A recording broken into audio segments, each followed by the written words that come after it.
Picture this: 150,000 warriors streaming down from mountain peaks, their war cries echoing like thunder across the ancient world. This wasn't fiction. This was the Thracian army that invaded Macedonia and almost changed the course of Western civilization. But here's what nobody tells you. These barbarians had military tactics so advanced that Alexander the Great studied them, Napoleon copied them, and modern armies still use them today. Stay with me, because you're about to discover the warrior secrets that terrified Rome itself. Fire crackles in the sacred hearths of Papericon as bronze-tipped spears catch the first light. Ancient sacred rock carved with channels for blood sacrifice still gleams wet from night's rituals. Below in the valley, vapor rises from the Arda River like breath of sleeping gods, while above, Thracian warriors adjust their leather armor and test the weight of curved swords. Between the Danube's mighty flow and wine-dark waters of the Black Sea stretches a land that has bred the Thracian people, as harsh and beautiful as the mountains sheltering them. Southward, the Aegean laps against shores where Greek traders venture with trembling hands and careful words. Westward, Balkan peaks rise like spines of slumbering dragons, their forests thick with oak and beech, their hidden valleys rich with silver and gold. Here lies Thrace, the realm where rivers run swift and cold, where wolves sing to the moon from craggy heights, and where very stones seem to pulse with ancient power. In this territory, between civilized Greek cities of the south and endless grasslands of the north, a warrior people has taken root, their blood mingling fierce independence of the mountains with restless energy of the steppes. First Thracian settlers arrived when the world was young and bronze reigned as king of metals.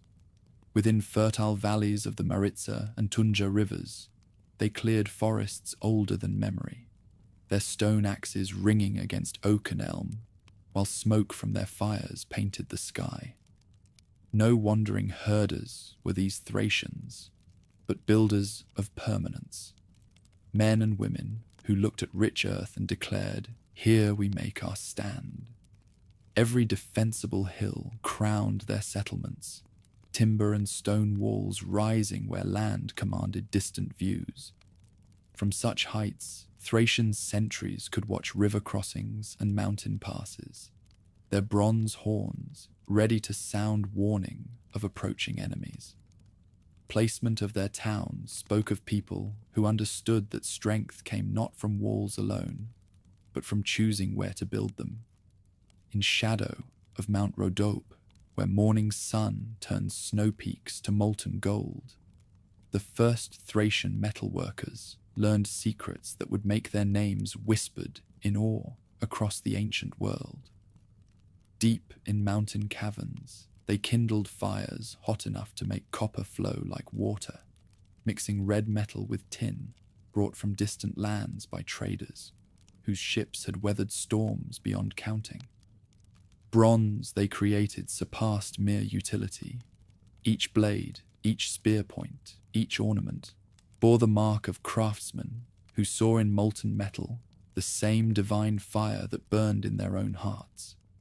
Their weapons held edges sharp enough to part silk.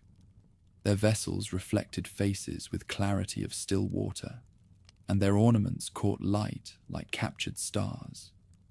Word of their skill spread along trade routes, drawing merchants from Troy, from Mycenae, from islands whose names were already becoming legend. Yet the Thracians proved more than smiths and warriors.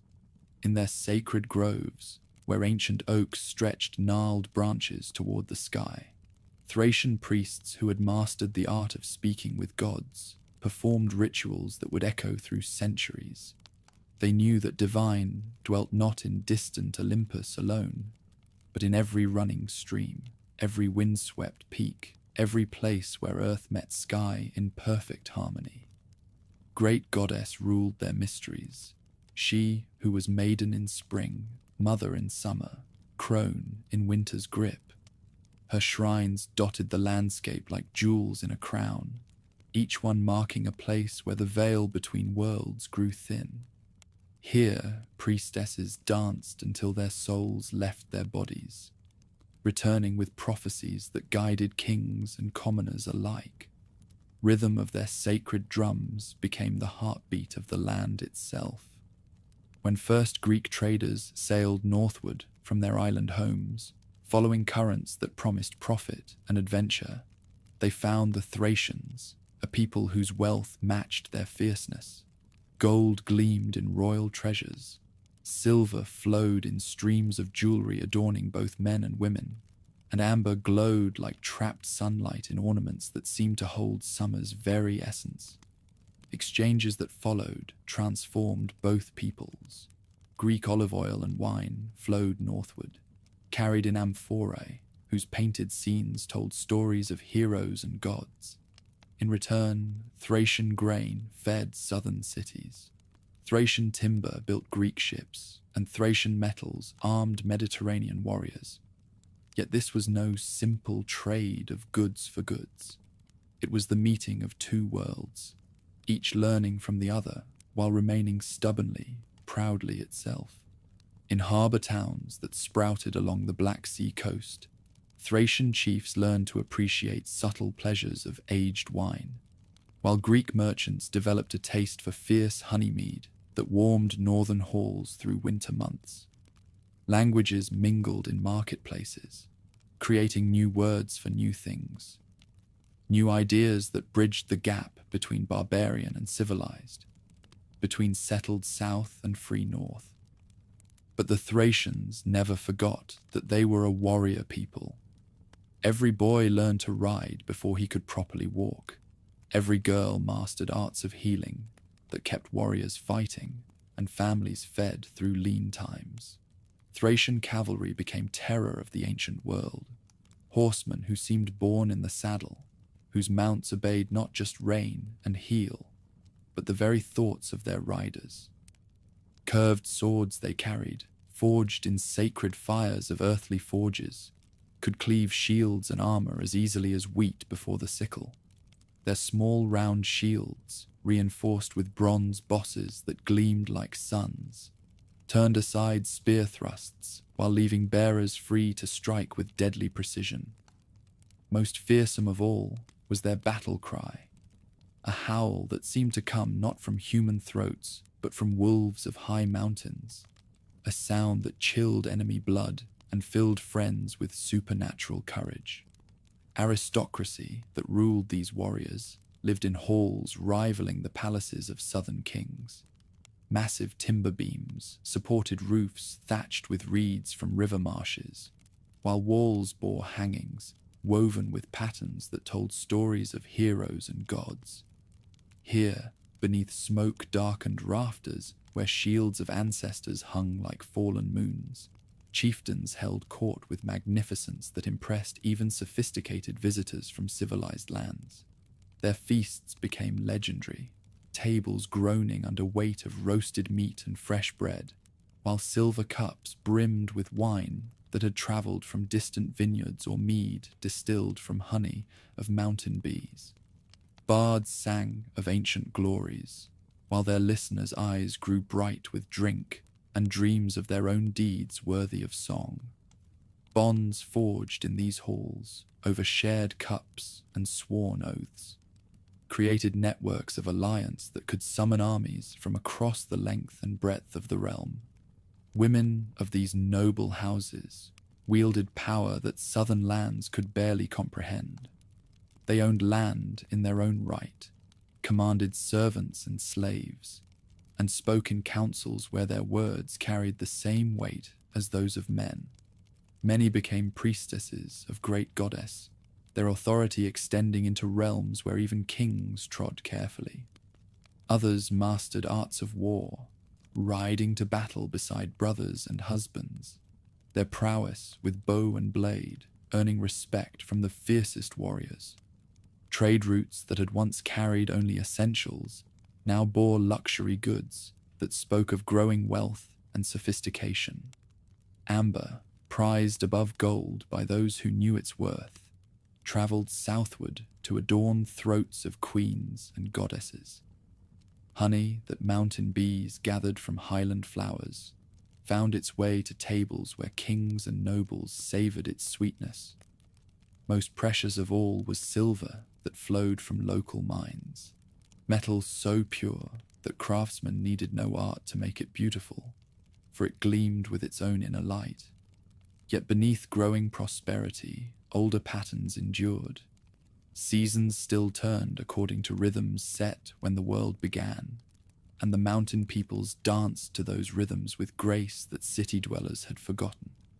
Spring brought festivals where young people crowned themselves with flowers and chose partners for the year to come. Summer saw great gatherings where tribes met to trade horses, arrange marriages, and settle disputes through contests of strength and skill.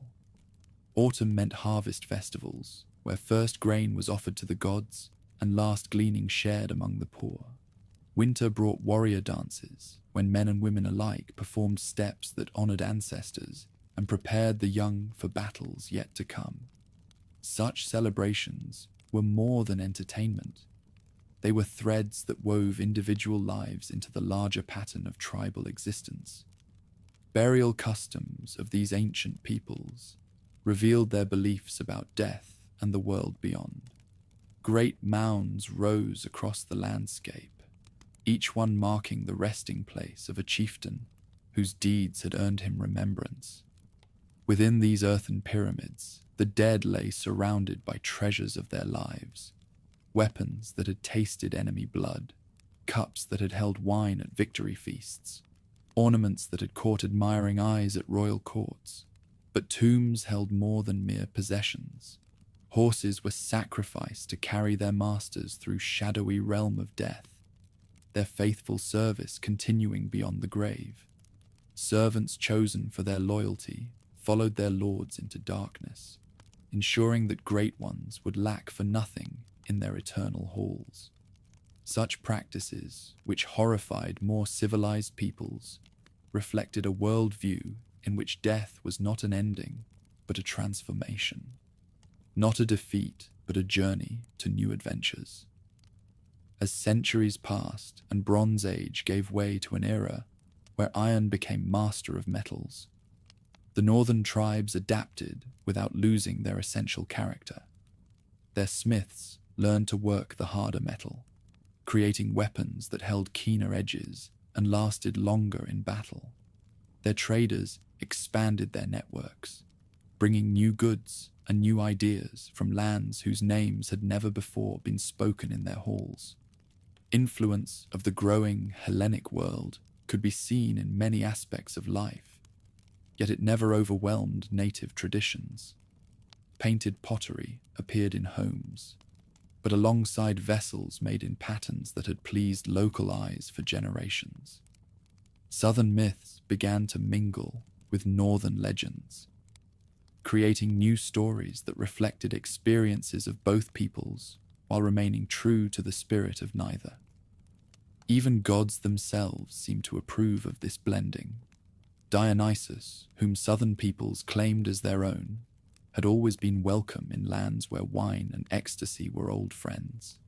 That great god who died and was reborn, with each turning year, found eager worshippers among a people who had always known that death and life danced together in an eternal spiral.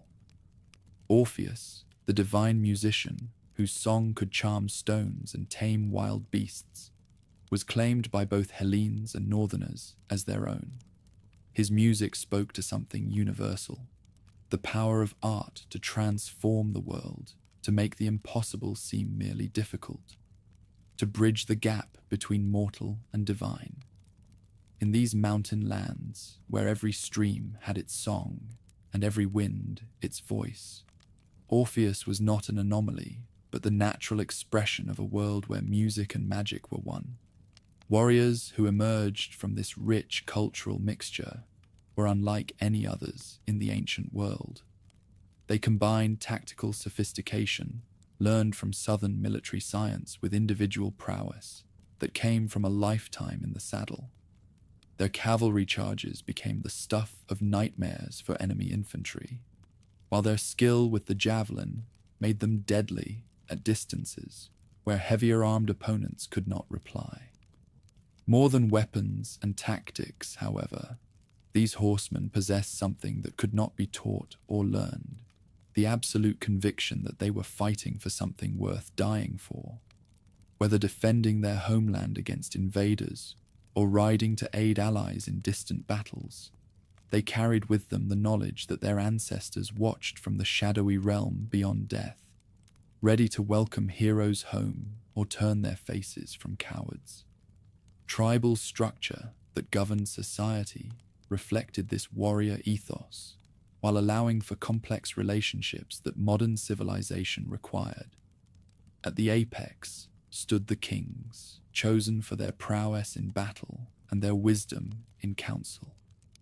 Below them ranged the nobility, bound by oaths of loyalty, but retaining independence that made them valuable allies rather than mere servants.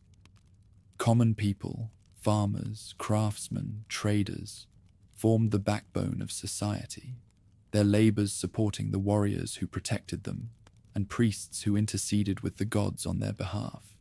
Yet even among the humble, the warrior spirit remained strong. In times of need, the plowman could take up sword and spear. The smith could mount a horse and ride to battle. The trader could guide armies through mountain passes known only to those who had traveled them in peace. Slavery existed in this society, as it did throughout the ancient world, but it took forms that reflected the values of a people who prized individual strength and courage.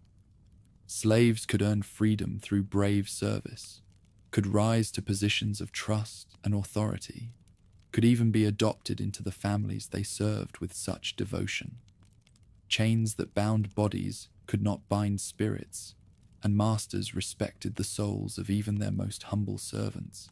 Women of ancient times enjoyed freedoms that would have scandalized the civilized cities of the South. They could own property, engage in trade, speak in councils, and even lead armies if their birth and abilities warranted such elevation. Great goddess who ruled over fertility and war alike demanded strong servants, and society responded by producing women who could match men in every field, save perhaps sheer physical strength. Yet for all their fierce independence and warrior pride, these mountain peoples were never mere barbarians content with raid and pillage. Their craftsmen produced works of art that rivaled anything created in workshops of more famous peoples. Their poets composed verses that captured beauty of mountain dawns and tragedy of heroes fallen in battle. Their thinkers pondered questions of fate and freedom, duty and desire, mortality and the meaning of existence. Songs they sang around their fires on cold winter nights spoke of themes that touched the universal human heart. Love that conquered all obstacles, friendship that endured beyond death, courage that transformed ordinary mortals into legends. These were the subjects that moved audiences to tears or laughter, that inspired young people to great deeds and comforted the old with memories of glories past. As the 8th century, before the Common Era, drew to its close, this world stood poised on the threshold of changes that would transform it beyond recognition. Scattered tribes that had defended their mountain fastnesses and river valleys for countless generations were beginning to feel the stirrings of a larger destiny. Kings with broader visions than their predecessors dreamed of uniting the fractured peoples under single banners, of creating kingdoms that could stand as equals with the great powers of the age.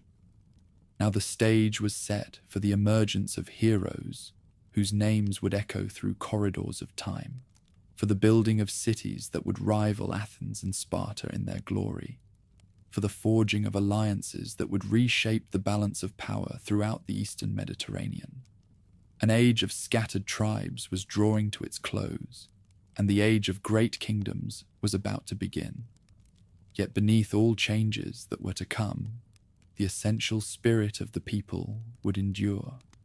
They would remain what they had always been, children of the mountains and rivers, servants of gods both ancient and new. Warriors who knew that honor mattered more than life, and that some things were worth any sacrifice to preserve. Bronze weapons of their ancestors might give way to iron. Their timber halls might be replaced by stone palaces.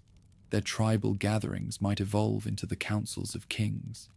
But the fire that burned in northern hearts would continue to blaze, with the same fierce light that had guided them through the darkness of prehistory into recorded history's dawn. In the end, they were more than the sum of their achievements, greater than the monuments they built or the battles they won. They were a people who understood that true immortality came not from avoiding death, but from living so fully, so bravely, so completely, that death itself became merely another adventure in the endless journey of the soul. Sun sets behind the western mountains, painting the sky in shades of gold and crimson that remind all who see them why these warriors chose this land for their own. Tomorrow will bring new challenges, new opportunities, new chapters in the story that has no ending. But tonight, around fires that warm their halls and camps, the people of rivers and mountains tell the old stories one more time, keeping alive the memories that make them who they are. Salt spray mingles with wood smoke as Hellenic colonists beach their black ships on the shores of Apollonia, their eyes scanning the rugged coastline for signs of the fierce tribes they have heard whispered about in distant taverns. Behind them, the wine-dark sea stretches toward familiar islands and safe harbors. Before them lies Thrace, a land of opportunity and danger in equal measure, where fortunes can be made and lives lost with equal swiftness. From forested hills overlooking this historic landing, Thracian warriors observe the newcomers with calculating eyes. These are not raiders come to burn and pillage, but settlers carrying amphorae of olive oil, bundles of finished goods, and the tools of permanent habitation. Horsemen exchange glances that need no words. Here is something new under the sun, something that will change their world, whether they welcome it or resist it.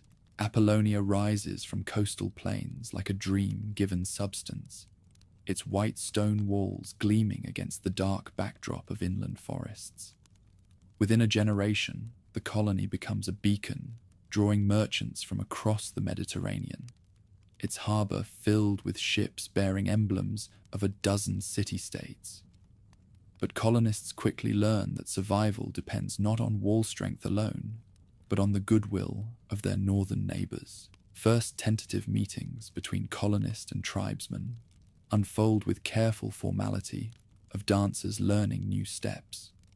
In market squares of Apollonia, chiefs arrive with pack trains that strain under loads of grain, golden as summer sunlight, timber straight and tall as temple columns, and silver that gleams with the cold fire of mountain streams. Settlers offer in return the liquid gold of pressed olives, wine aged in clay jars older than memory, and pottery painted with scenes that tell stories of distant gods. Abdera, that jewel of the northern coast, emerges from similar beginnings but follows its own destiny. Here, colonists chose their site with an eye not just for trade but for defense, positioning their settlement where land and sea provide natural barriers against hostile approach. Wisdom of this choice becomes clear when war bands test the newcomers' resolve, their cavalry sweeping down from hills like storm winds given form. Even warfare in this strange new world follows patterns different from simple raid and counter-raid that marked earlier conflicts. These coastal peoples discover that their settlers possess knowledge and skills worth more than treasure house contents. When tribal champions fall in battle, southern physicians work alongside native healers to save what lives they can. When disputes arise over boundaries and grazing rights, law speakers sit in council with tribal elders to find solutions that satisfy honor on both sides. Byzantium stands where Europe meets Asia, its position making inevitable the convergence of worlds that have known each other only through legend and rumor. Here, the Bosphorus narrows to a channel that determined men can almost leap across, and through this bottleneck flows the commerce of continents. This colony becomes more than a trading post. It becomes a bridge between civilizations. From workshops in the lower town, metal workers emerge to study southern techniques for working bronze and iron, while teaching colonists secrets of alloys that make blades hold their edge longer and armor turn aside blows that would shatter lesser protection. Fusion of traditions produces weapons and tools, superior to either parent craft, and soon merchants carry these hybrid creations to markets from Spain to Scythia. Wealth flowing through these coastal entrepôts transforms the interior in ways both subtle and profound. Chiefs who once measured riches in cattle and horses now accumulate silver, storing it in strong boxes that require new forms of accounting to track. Old gift exchange economy, where a warrior's status depended on his ability to give lavish presents to followers and allies, evolves to accommodate coined money and calculated profit. In timber halls of tribal kings, new voices make themselves heard. Merchants who have traveled to distant lands bring back more than goods. They carry ideas, techniques, and perspectives that challenge traditional ways of thinking.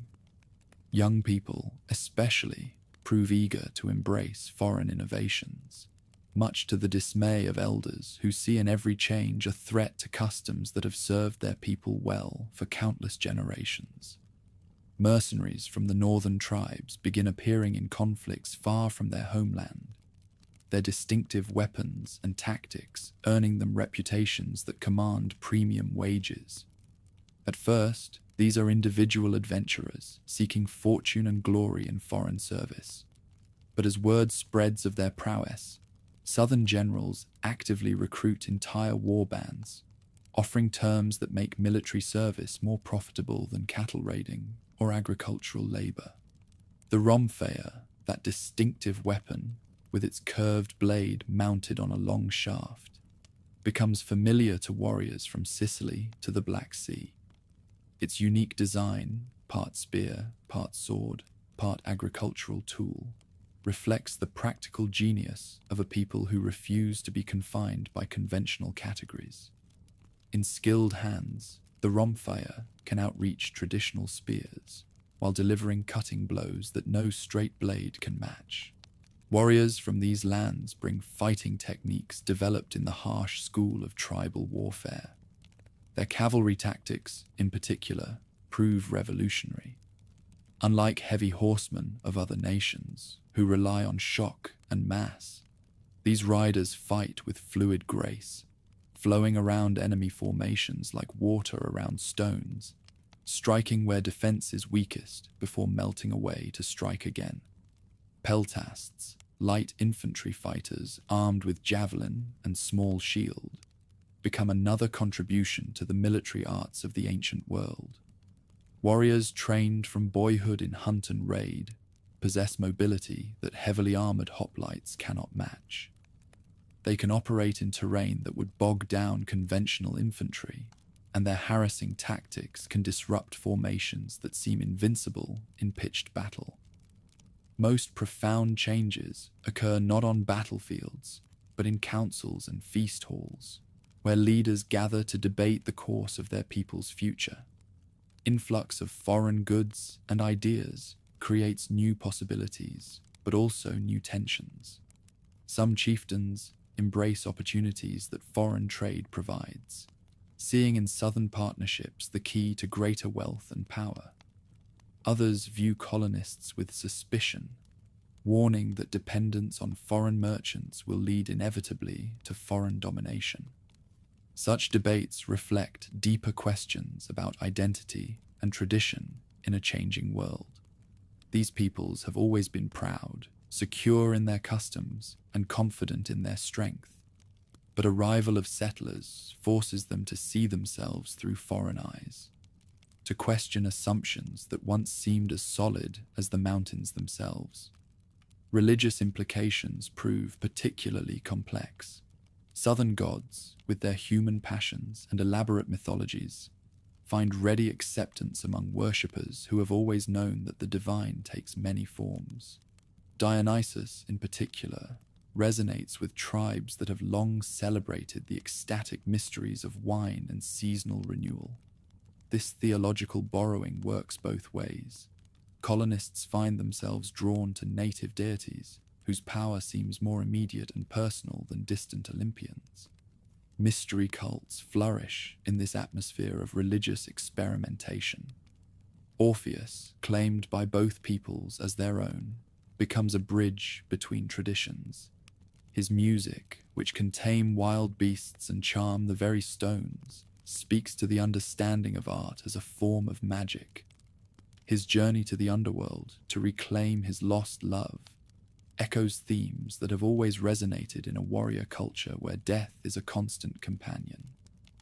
Economic transformations that accompany cultural exchange create new social structures within tribal society. A merchant class begins to emerge, distinct from both warrior nobility and farming peasantry. Traders who understand both native customs and southern business practices become crucial intermediaries in the expanding web of commercial relationships. Local chieftains quickly recognize the value of controlling trade routes, and competition for advantageous positions intensifies accordingly. River crossings that once mattered only for seasonal migrations now become valuable assets worth fighting over. Mountain passes that previously served mainly military purposes acquire commercial significance that makes their control essential to regional power. Among the northernmost tribes, the Getae find themselves positioned between the expanding Mediterranean world to the south and the vast Scythian steppes to the north. This geographic situation offers unique opportunities, but also unique dangers. Getic warriors serve as mercenaries in southern armies, but they must also defend their homeland against raids from nomadic peoples who see settled wealth as natural prey. Getic society adapts to these pressures by developing military organization more centralized than that of other tribes. Their kings wield authority that extends beyond traditional bounds of tribal leadership, commanding not just personal followers, but professional warriors whose loyalty is secured by regular pay rather than kinship bonds alone. Dwelling in fertile river valleys of central lands, the Odrysians follow a different path toward greater organization. Their wealth comes not primarily from warfare or long-distance trade, but from agriculture and control of local resources. This economic base allows them to support larger populations and more complex social structures than purely pastoral tribes can maintain. Odrysian kings establish permanent courts, rather than moving seasonally between hunting grounds and grazing areas. Courts with their elaborate ceremonies and hierarchical protocols impress even sophisticated southern visitors. Royal halls, constructed of stone and timber, on a scale that rivals the palaces of Mediterranean monarchs, demonstrate architectural achievement that contradicts stereotypes about barbarian simplicity. Fierce mountain dwellers, called the Tribali, discover that their strategic position gives them influence far beyond their numbers. Their territory controls key passes through the Balkan range, and armies or trading expeditions that wish to move between the Danube Valley and the Aegean world must either pay tribute to the Tribali or fight their way through terrain that favors the defenders. Tribali warriors perfect the art of mountain warfare, using knowledge of local conditions to defeat enemies who possess superior numbers or equipment. Their raids into the lowlands become legendary for swiftness and audacity, striking like lightning before vanishing back into high strongholds where pursuit becomes a matter of walking into carefully prepared ambushes. Guardians of the sacred mountain where Dionysus holds court, the Bessi occupy a unique position in northern society that transcends mere political authority. As keepers of the god's mysteries and interpreters of his will, Bessi priests wield influence that reaches into every corner of the tribal world. Even the most powerful kings must treat carefully with these holy men, for their pronouncements can legitimize or condemn royal policies. Religious authority becomes particularly important as external pressures mount, and internal divisions threaten to tear society apart. Bessi serve as mediators in disputes between tribes, their sacred status allowing them to speak truths that purely secular leaders could not voice without triggering blood feuds. As the 7th century gives way to the 6th, and the 6th to the 5th, these various pressures and influences begin to coalesce into something unprecedented in northern history. Scattered tribes that have dominated these lands since time immemorial start to feel the pull of larger loyalties, greater purposes that transcend traditional boundaries. Wealth generated by Mediterranean trade provides resources necessary for ambitious projects that would have been impossible under the old economy. Kings can now afford to maintain professional armies, rather than relying solely on seasonal levies of farmer warriors. They can build fortifications on a scale that transforms entire regions, and they can support craftsmen and administrators needed to govern territories larger than single valleys or tribal grounds. Perhaps most importantly, intellectual ferment created by cultural exchange produces leaders with vision, broad enough to imagine new forms of political organization. Men who have traveled to southern cities and seen how diverse populations can be welded into unified states, who have studied foreign methods of administration and military organization, who understand that the future belongs to those capable of adapting and growing. Now the stage is being set for the emergence of the first great kingdom, a political entity that will unite the scattered tribes under a single banner and challenge the established powers of the ancient world. An age of simple tribal warfare is drawing to a close, replaced by the age of professional armies and territorial states. Such transformation will not come without cost.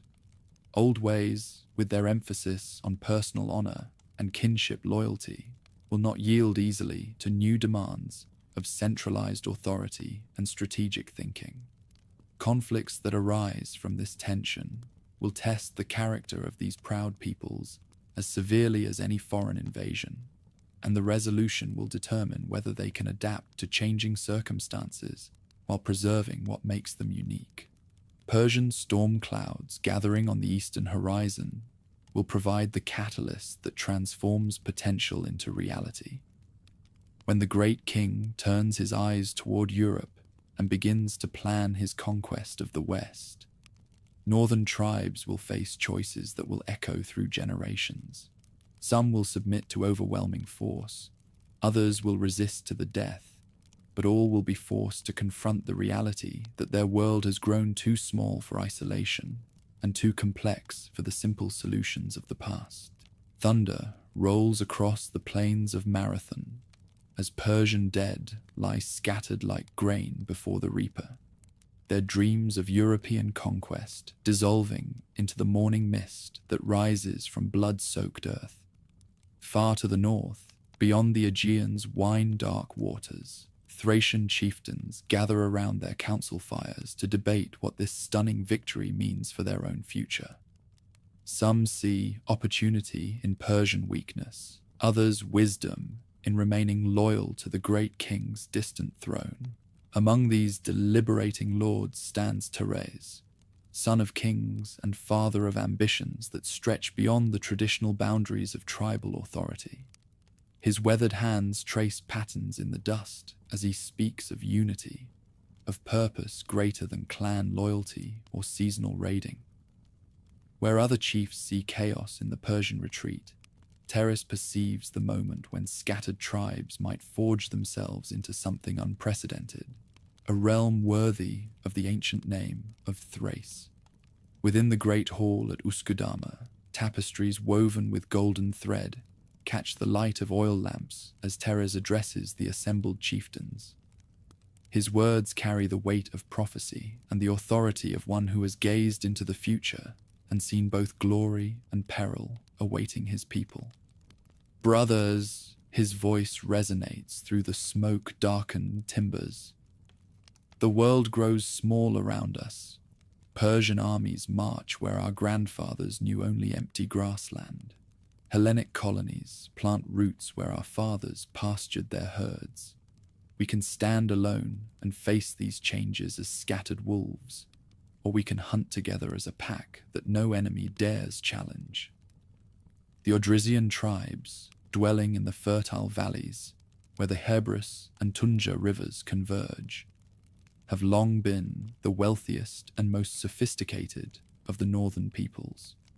Their kings command not merely warriors bound by oath and kinship, but artisans whose skills rival those of southern cities, merchants whose trade networks span from the Black Sea to the Adriatic, and priests whose wisdom preserves mysteries older than written memory. Thrace himself embodies this blend of ancient tradition and modern ambition. Trained in the warrior arts from childhood, he can ride harder, fight longer, and drink deeper than men half his age. But he has also travelled to cities of the south, studied foreign methods of statecraft, and learned to think in terms of taxation and administration rather than simple raid and tribute. His vision encompasses not just the Odrysian heartland, but all the tribes from the Danube to the Aegean. In the sacred grove, where oak trees older than human memory stretch their branches toward the sky, priests of the great goddess prepare the coronation ceremony that will establish the first unified state. Sacred fires kindle simultaneously across the length and breadth of the northern lands, as runners carry news of the great gathering. From the Danube marshes to the Rhodope peaks, from the Black Sea shores to the borders of Macedonia, warriors pound their spears against their shields in rhythm that echoes like thunder across the realm. The golden circlet, wrought by craftsmen whose art transforms base metal into something approaching divine radiance, settles upon Thrace's brow as hundreds of tribal chiefs kneel in acknowledgement of a new order. The crown itself tells a story. Thracian gold, worked with techniques learned from Persian masters, decorated with gems that arrived in the saddlebags of merchants from India, inscribed with symbols that blend native tradition with southern learning. Central authority, balanced with local independence, becomes the foundation of this new political structure. Thrace rules not as a despot commanding passive subjects, but as first among equals leading a confederation of semi-independent chiefs. Each tribal leader retains control over his traditional territory, his ancestral followers, his time-honored customs. What changes is the framework within which these local authorities operate. Now they serve a larger purpose, contribute to greater projects, share in more magnificent victories. Bronze-tipped staffs mark the mounted messengers who carry the king's commands throughout the realm. Their bearers inviolate, even in territories where blood feuds rage between neighboring clans. These men, chosen for their loyalty and diplomatic skill, serve as the nervous system of the new state. One such messenger arrives at the court of a Getic chieftain in the northern marshes, his horse lathered with sweat, his message summoning warriors for a great campaign against the restless Scythians who raid across the Danube. Within the capital that rises on the site of ancient Uskudama, scribes trained in both northern tongues and southern letters learn to record the complex business of governing a confederation rather than a tribe. Tribute rolls list the obligations of subject peoples. Military rosters track the service owed by noble families, and correspondence maintains relationships with powers from Scythia to Egypt. The old oral traditions remain honored, but they now serve alongside written records that ensure continuity beyond the memory of any single generation. Court ceremonies develop around the throne that blend native customs with foreign influences in ways that create something entirely new. The king receives petitioners while seated on a throne carved from single piece of oak and inlaid with gold that gleams like captured sunlight. Athenian ambassadors prostrate themselves according to protocols they have learned in Persian courts, while tribal nobles approach their monarch with the respectful familiarity due to a successful war leader. Feasts in the Great Hall become legendary throughout the ancient world for their combination of abundance and artistry. Tables groan under the weight of roasted meat from herds that graze across hundreds of valleys, bread baked from grain that waves golden in the wind across thousands of fields, and wine that flows like rivers from amphorae, bearing the marks of vineyards from Spain to Syria. Musicians whose skills have been honed in both barbarous mountain halls and civilized southern palaces weave melodies that speak to something universal in the human heart. The treasury that supports this magnificence draws upon resources that dwarf the wealth of any previous northern ruler. In the deep mines of the Rhodope Mountains, workers descend into tunnels that honeycomb the earth like passages of some vast underground city, their oil lamps flickering as they hack precious metal from living rock. Silver streams in from sites scattered throughout the land, each one guarded by warriors whose loyalty has been purchased with regular pay rather than secured through kinship bonds alone. Most profitable of all are the customs duties collected from merchants who transport goods along the great trade routes. A caravan from distant China arrives at the border fortress of Philippopolis, its pack animals laden with silk that gleams like liquid moonlight. The customs officer, a former warrior whose administrative skills have earned him this lucrative post, examines each bale while calculating the tribute due to his sovereign. Military innovations transform the forces into something unprecedented in the northern world, where once each tribe fielded warriors when seasonal needs or personal honor demanded. Now professional soldiers serve the crown year-round. In the training grounds outside the capital, cavalry instructors drill recruits in the complex maneuvers that have made mounted forces the terror and admiration of neighboring peoples.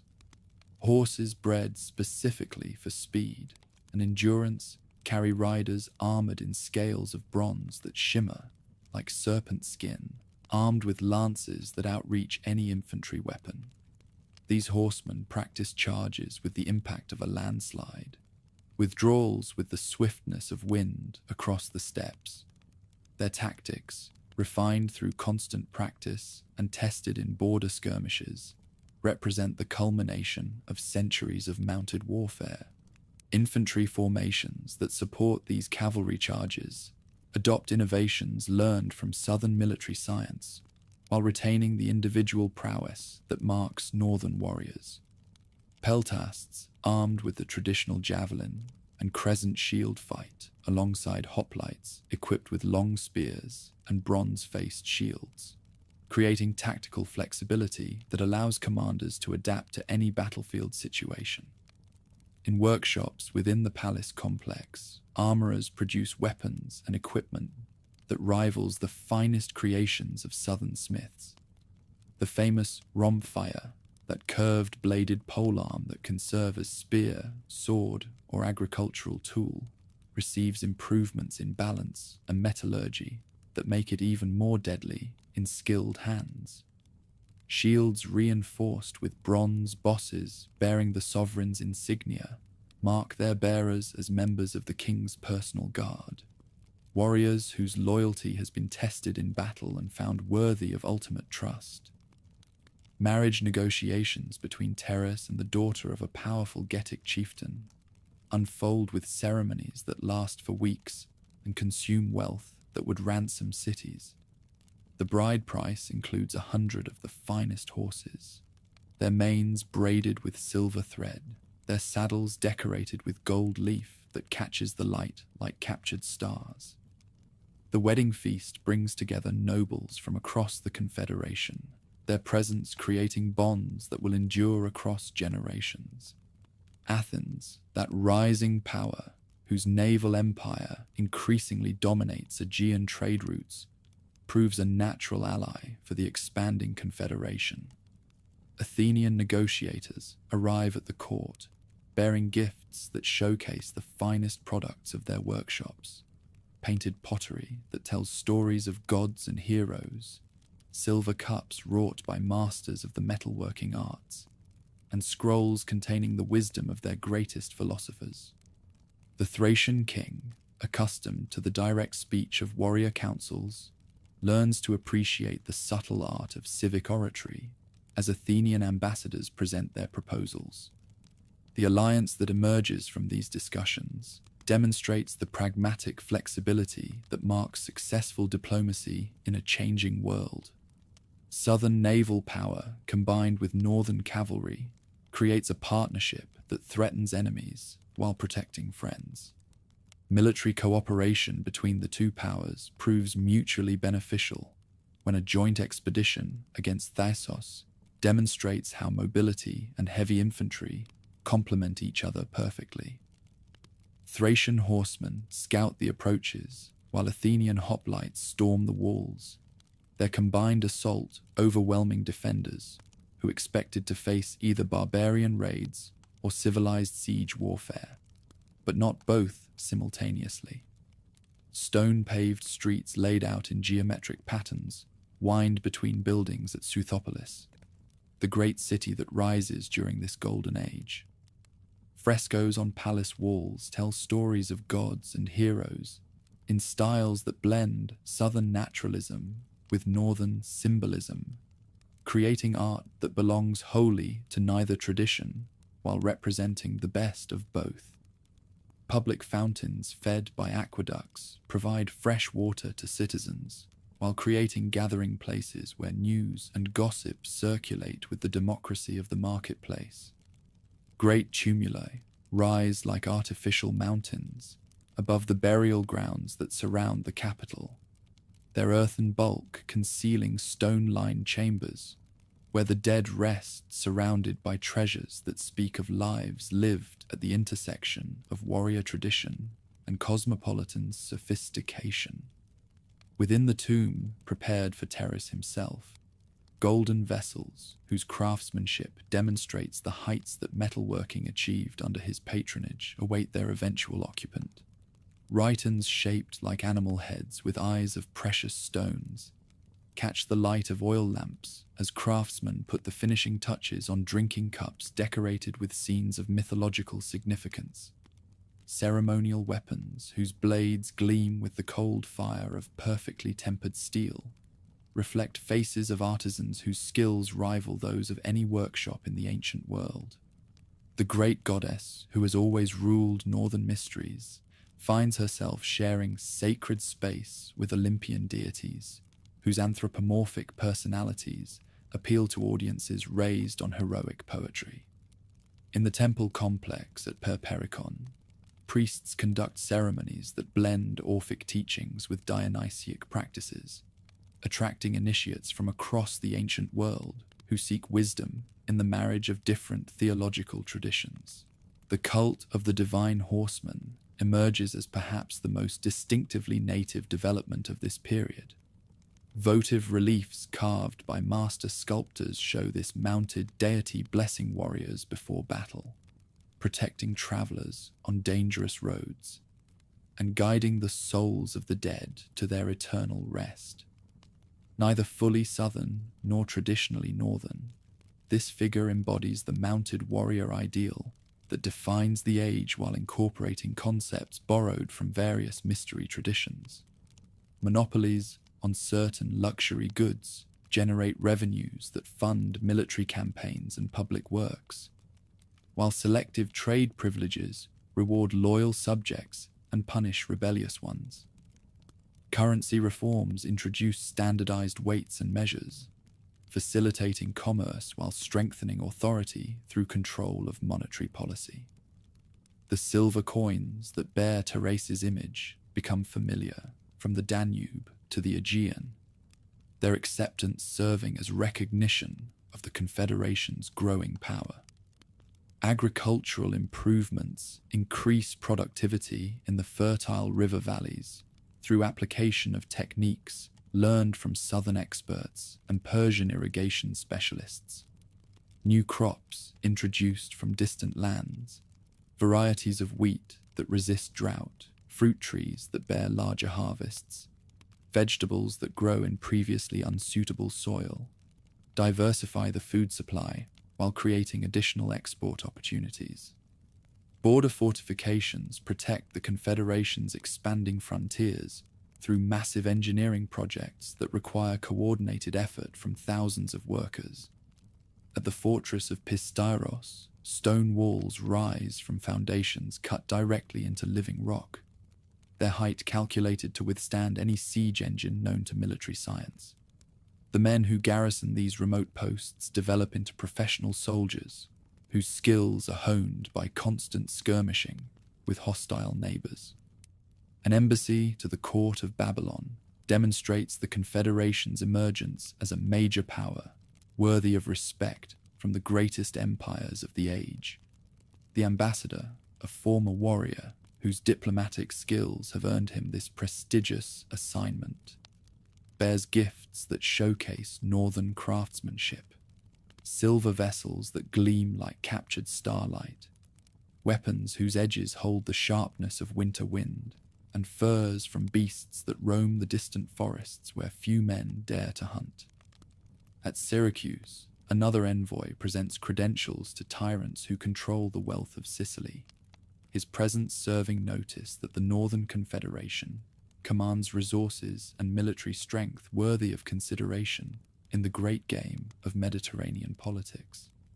The gifts he bears, golden ornaments that catch the light like trapped sunshine, amber that glows with the warmth of summer days, and horses whose bloodlines trace back to the sacred herds of the steppes, create impressions that will influence diplomatic relations for generations to come.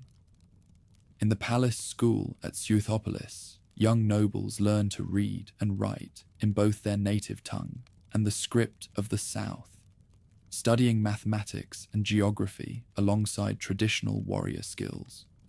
Their instructors, chosen from the wisest men of both traditions, prepare them for careers in service to the crown.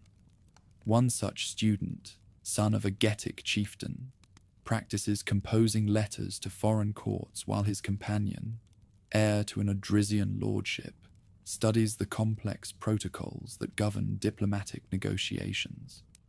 Poets whose verses celebrate the achievements of the age, while preserving ancient traditions, perform before audiences that include ambassadors from a dozen nations. Their compositions blend native melodies with foreign harmonic structures, creating a musical tradition that speaks to listeners regardless of their cultural background. In the Great Hall, a bard recites the deeds of Thrace, while his listeners' eyes grow bright with wine and dreams of their own deeds worthy of song. As the 5th century progresses and the great conflicts between Athens and Sparta cast shadows across the southern world, the Confederation finds itself positioned to play a crucial role in determining the balance of power throughout the eastern Mediterranean.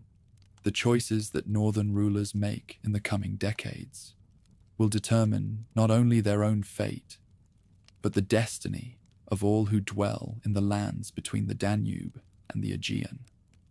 The foundation that Thrace laid through his vision and determination has created something unprecedented in the history of the northern peoples, a state capable of standing as an equal among the great powers of the ancient world. Whether his successors can maintain this achievement while adapting to new challenges remains to be seen. But the Confederation has already transformed the political landscape of southeastern Europe in ways that will echo through the centuries to come. Sitalces surveys his massive army from atop a ridge overlooking the valley where the Axios River winds toward the sea, its waters reflecting the bronze of 150,000 spears. Below him stretches the greatest host ever assembled in the northern lands, Odrysian cavalry with their curved swords gleaming, Getic infantry bearing shields painted with clan totems, Tribali mountain fighters whose rompfayers tower above the forest of weapons like deadly trees. The king's weathered face shows no emotion as he contemplates the invasion of Macedonia that will shake the pillars of the southern world. Behind him rides his nephew, Suths, young and eager for the glory that comes from leading such a multitude into battle. The prince's armor bears the intricate metalwork that marks him as heir to the throne, each bronze scale polished until it gleams like captured starlight. His horse, bred from the sacred herds of the steppes, dances beneath him with barely restrained energy, sensing the excitement that runs through the massive army like wildfire through dry grass. A messenger arrives with dust-caked clothes and a foam-flecked horse, bearing news from the southern conflicts that have torn the Hellenic world apart. Athens and Sparta struggle for supremacy in a war that has already consumed a generation, their battles spreading like plague across islands and mainland alike. The message contains an urgent plea from Athenian ambassadors, gold and promises in exchange for northern intervention against the Spartan alliance. The decision to march south reflects calculations that extend far beyond simple mercenary service. Sitalces has watched the southern powers exhaust themselves in fratricidal warfare, their armies bleeding away their strength while their treasuries empty to fund ever more desperate campaigns. Here lies opportunity for a northern ruler bold enough to seize it, the chance to establish his confederation as the dominant power in the eastern Mediterranean. Preparations for the great expedition transform the landscape of Thrace as tribes converge from every corner of the realm. Smoke rises from 1,000 cooking fires as warriors feast on cattle and sheep driven in from distant pastures. Armorers work through the night to repair weapons and equipment, their hammers ringing against anvils in rhythm that sounds like distant thunder. Priests conduct sacrifices to ensure divine favor, their chants rising with the smoke of burning offerings toward gods both ancient and newly adopted. The march begins at autumn's height, when the leaves turn gold and red, like the shields and cloaks of the advancing host. Through mountain passes, where the road barely accommodates a single wagon, the great army wins like some enormous serpent, its bronze scales flashing in the highland sun. Scouts range far ahead, their horses climbing paths that goats would find challenging, their eyes searching for signs of enemy preparation or favorable ground for battle. In the vanguard ride the elite cavalry of the Odrysian house guard, their horses chosen from bloodlines that trace back to the sacred herds blessed by Poseidon himself. Each warrior carries weapons that represent the finest craftsmanship of the age, swords whose steel holds an edge sharp enough to part silk, spears balanced so perfectly that they seem extensions of their bearers' arms, shields whose bronze faces bear reliefs that tell stories of ancient victories. Behind the cavalry march, the peltasts, those light infantry whose tactics have revolutionized warfare throughout the Mediterranean world, armed with javelins whose points have been blessed by priests of Ares, protected by shields of leather and bronze that turn aside arrows, while remaining light enough for swift movement. These warriors represent the perfect fusion of individual skill and tactical innovation. The heavy infantry follows in formations that speak of discipline learned through years of professional service. Their long spears create forests of bronze-tipped ash. Their shields overlap like scales on some great beast. Their steps keep time to drums, whose rhythm has guided northern warriors into battle since the world was young. Many bear scars from previous campaigns, their faces marked by the harsh schooling of tribal warfare. Supply trains stretch for miles behind the fighting men, their wagons creaking under the weight of provisions that must sustain this multitude through a campaign that may last until the spring flowers bloom. Drivers crack their whips over teams of oxen whose strength has been tested on mountain roads where a single misstep means death in the gorges below. Guards march alongside the vulnerable baggage, their watchful eyes scanning the surrounding terrain for signs of bandits or enemy raiders. The invasion of Macedonia unfolds with the methodical precision of a landslide. Border fortresses that might withstand conventional armies crumble before the sheer weight of numbers that Sitalces brings to bear. Defenders who have prepared for raids by a few thousand warriors find themselves facing a host larger than some entire populations, their carefully planned defenses overwhelmed by forces they never imagined possible. At the fortress of Idomen, the garrison commander watches in horror as the northern tide flows around his walls like water around a stone. His 70 warriors, veterans all, clutch their weapons with hands gone white from fear as they contemplate facing odds that defy rational calculation. The walls that seemed impregnable yesterday appear fragile as eggshells when measured against the bronze tide that approaches with inexorable certainty. The siege, when it comes, lasts barely a day. Scaling ladders crafted from timber cut in the Rhodope forests lean against stones quarried from Macedonian hillsides, while the defenders pour arrows and stones down upon attackers who seem as numerous as leaves in autumn wind. But for every northerner who falls, 10 more take his place, their war cries echoing off the mountains until the very rocks seem to answer with their own savage voices. Victory brings its own problems. The great army that seemed invincible in movement becomes unwieldy in occupation, its very size making it impossible to supply through conventional means. Foraging parties strip the countryside bare, leaving behind devastation that breeds resentment among populations who might otherwise welcome liberation from Macedonian rule. What begins as a campaign of conquest threatens to become an exercise in systematic devastation.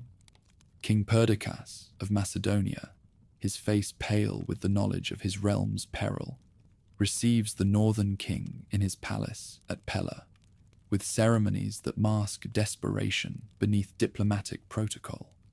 The Macedonian throne room, with its painted columns and mosaic floors, provides a stark contrast to the timber halls where Sitalces learned kingship. Here, civilization confronts barbarism in the persons of 2 rulers who understand that their meeting will determine the future of southeastern Europe. Negotiations between the monarchs reveal the complexity of alliances in a world where today's enemy may become tomorrow's friend. Perdiccas offers tribute that would beggar most treasuries: gold enough to plate a temple, silver sufficient to arm a nation, and hostages from his own family to guarantee his word. But Sitalces, his eyes fixed on grander prizes, demands submission that would reduce Macedonia to a northern dependency. The diplomatic dance that follows tests both rulers' abilities to balance strength with wisdom.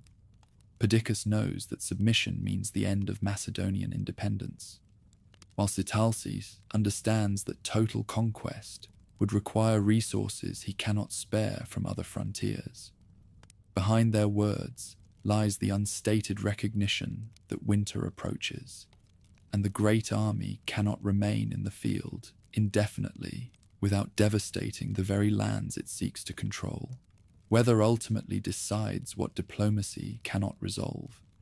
Early snows begin falling, while the armies still maneuver for advantage. And the northern warriors who seemed invincible in autumn begin to suffer from cold that penetrates even their thick cloaks and leather armor. Supply lines that stretched thin across hostile territory start to break entirely as storms block the mountain passes that connect the invasion force with its homeland bases. The withdrawal, when it comes, proceeds with dignity that preserves northern honor while acknowledging practical realities. Sitalces leads his host back through the passes they had descended in such confidence, their baggage trains now laden with Macedonian tribute rather than the plunder they had expected to gather. The campaign has demonstrated northern power while falling short of total victory, establishing a pattern that will characterize relations between the great powers for generations to come.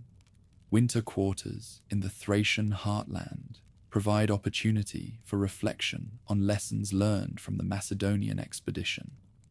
The great army disperses to its tribal components, but the experience of serving together in a unified force has created bonds that transcend traditional clan loyalties. Veterans gather around their fires to tell stories of the campaign, their tales growing grander with each retelling until mere tactical movements become epic adventures worthy of heroic song. Spring brings new challenges as the Southern War intensifies, and both Athenian and Spartan gold seeks to purchase northern support.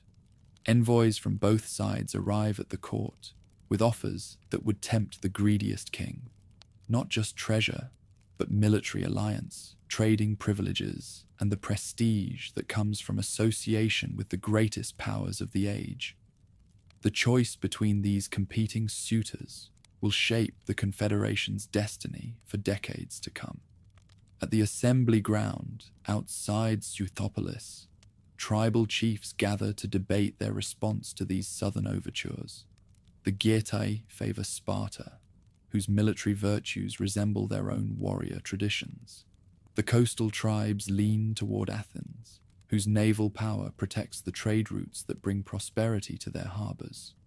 The mountain clans care little for either side, preferring isolation to entanglement in foreign quarrels that promise much cost for uncertain gain.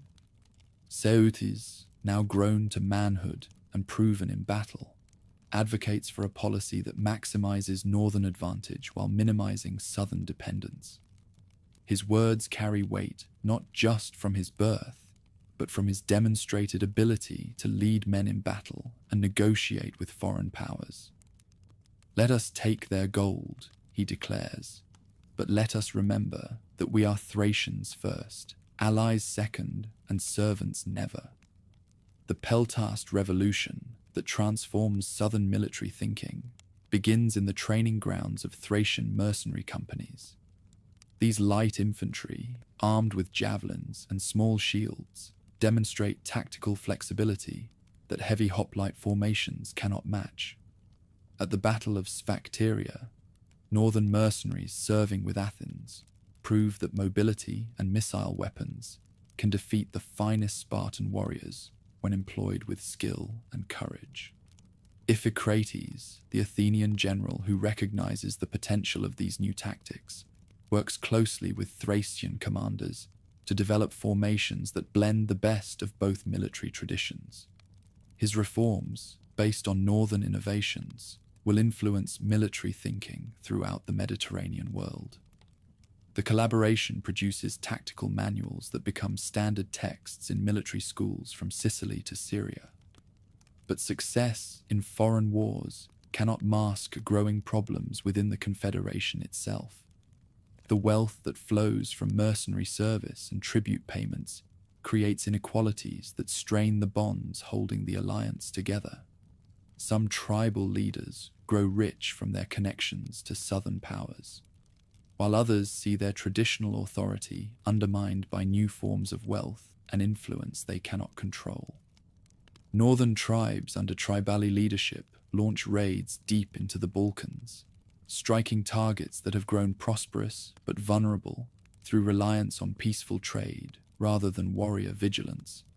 These expeditions, nominally independent of Confederation policy, reflect the restless energy of peoples whose martial traditions resist the constraints of settled politics. Their success encourages similar enterprises among other mountain clans who see raiding as more honorable than farming or trading. Internal Odrysian disputes weaken the unity that Thrace had forged through force of personality and shared purpose. Succession struggles following the great king's death pit brother against brother, uncle against nephew, in conflicts that drain resources and divide loyalties.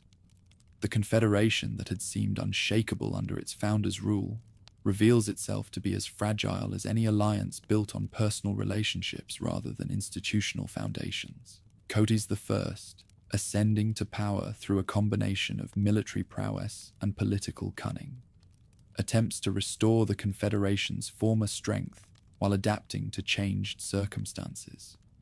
His court at Suthopolis becomes a center of artistic and intellectual achievement that rivals Athens in its cultural sophistication. Philosophers from distant lands gather to debate questions of ethics and statecraft, while poets compose verses that celebrate the synthesis of civilization and barbarism in the crucible of the north. A great feast in honor of visiting Athenian ambassadors demonstrates both the wealth and the underlying tensions of the realm.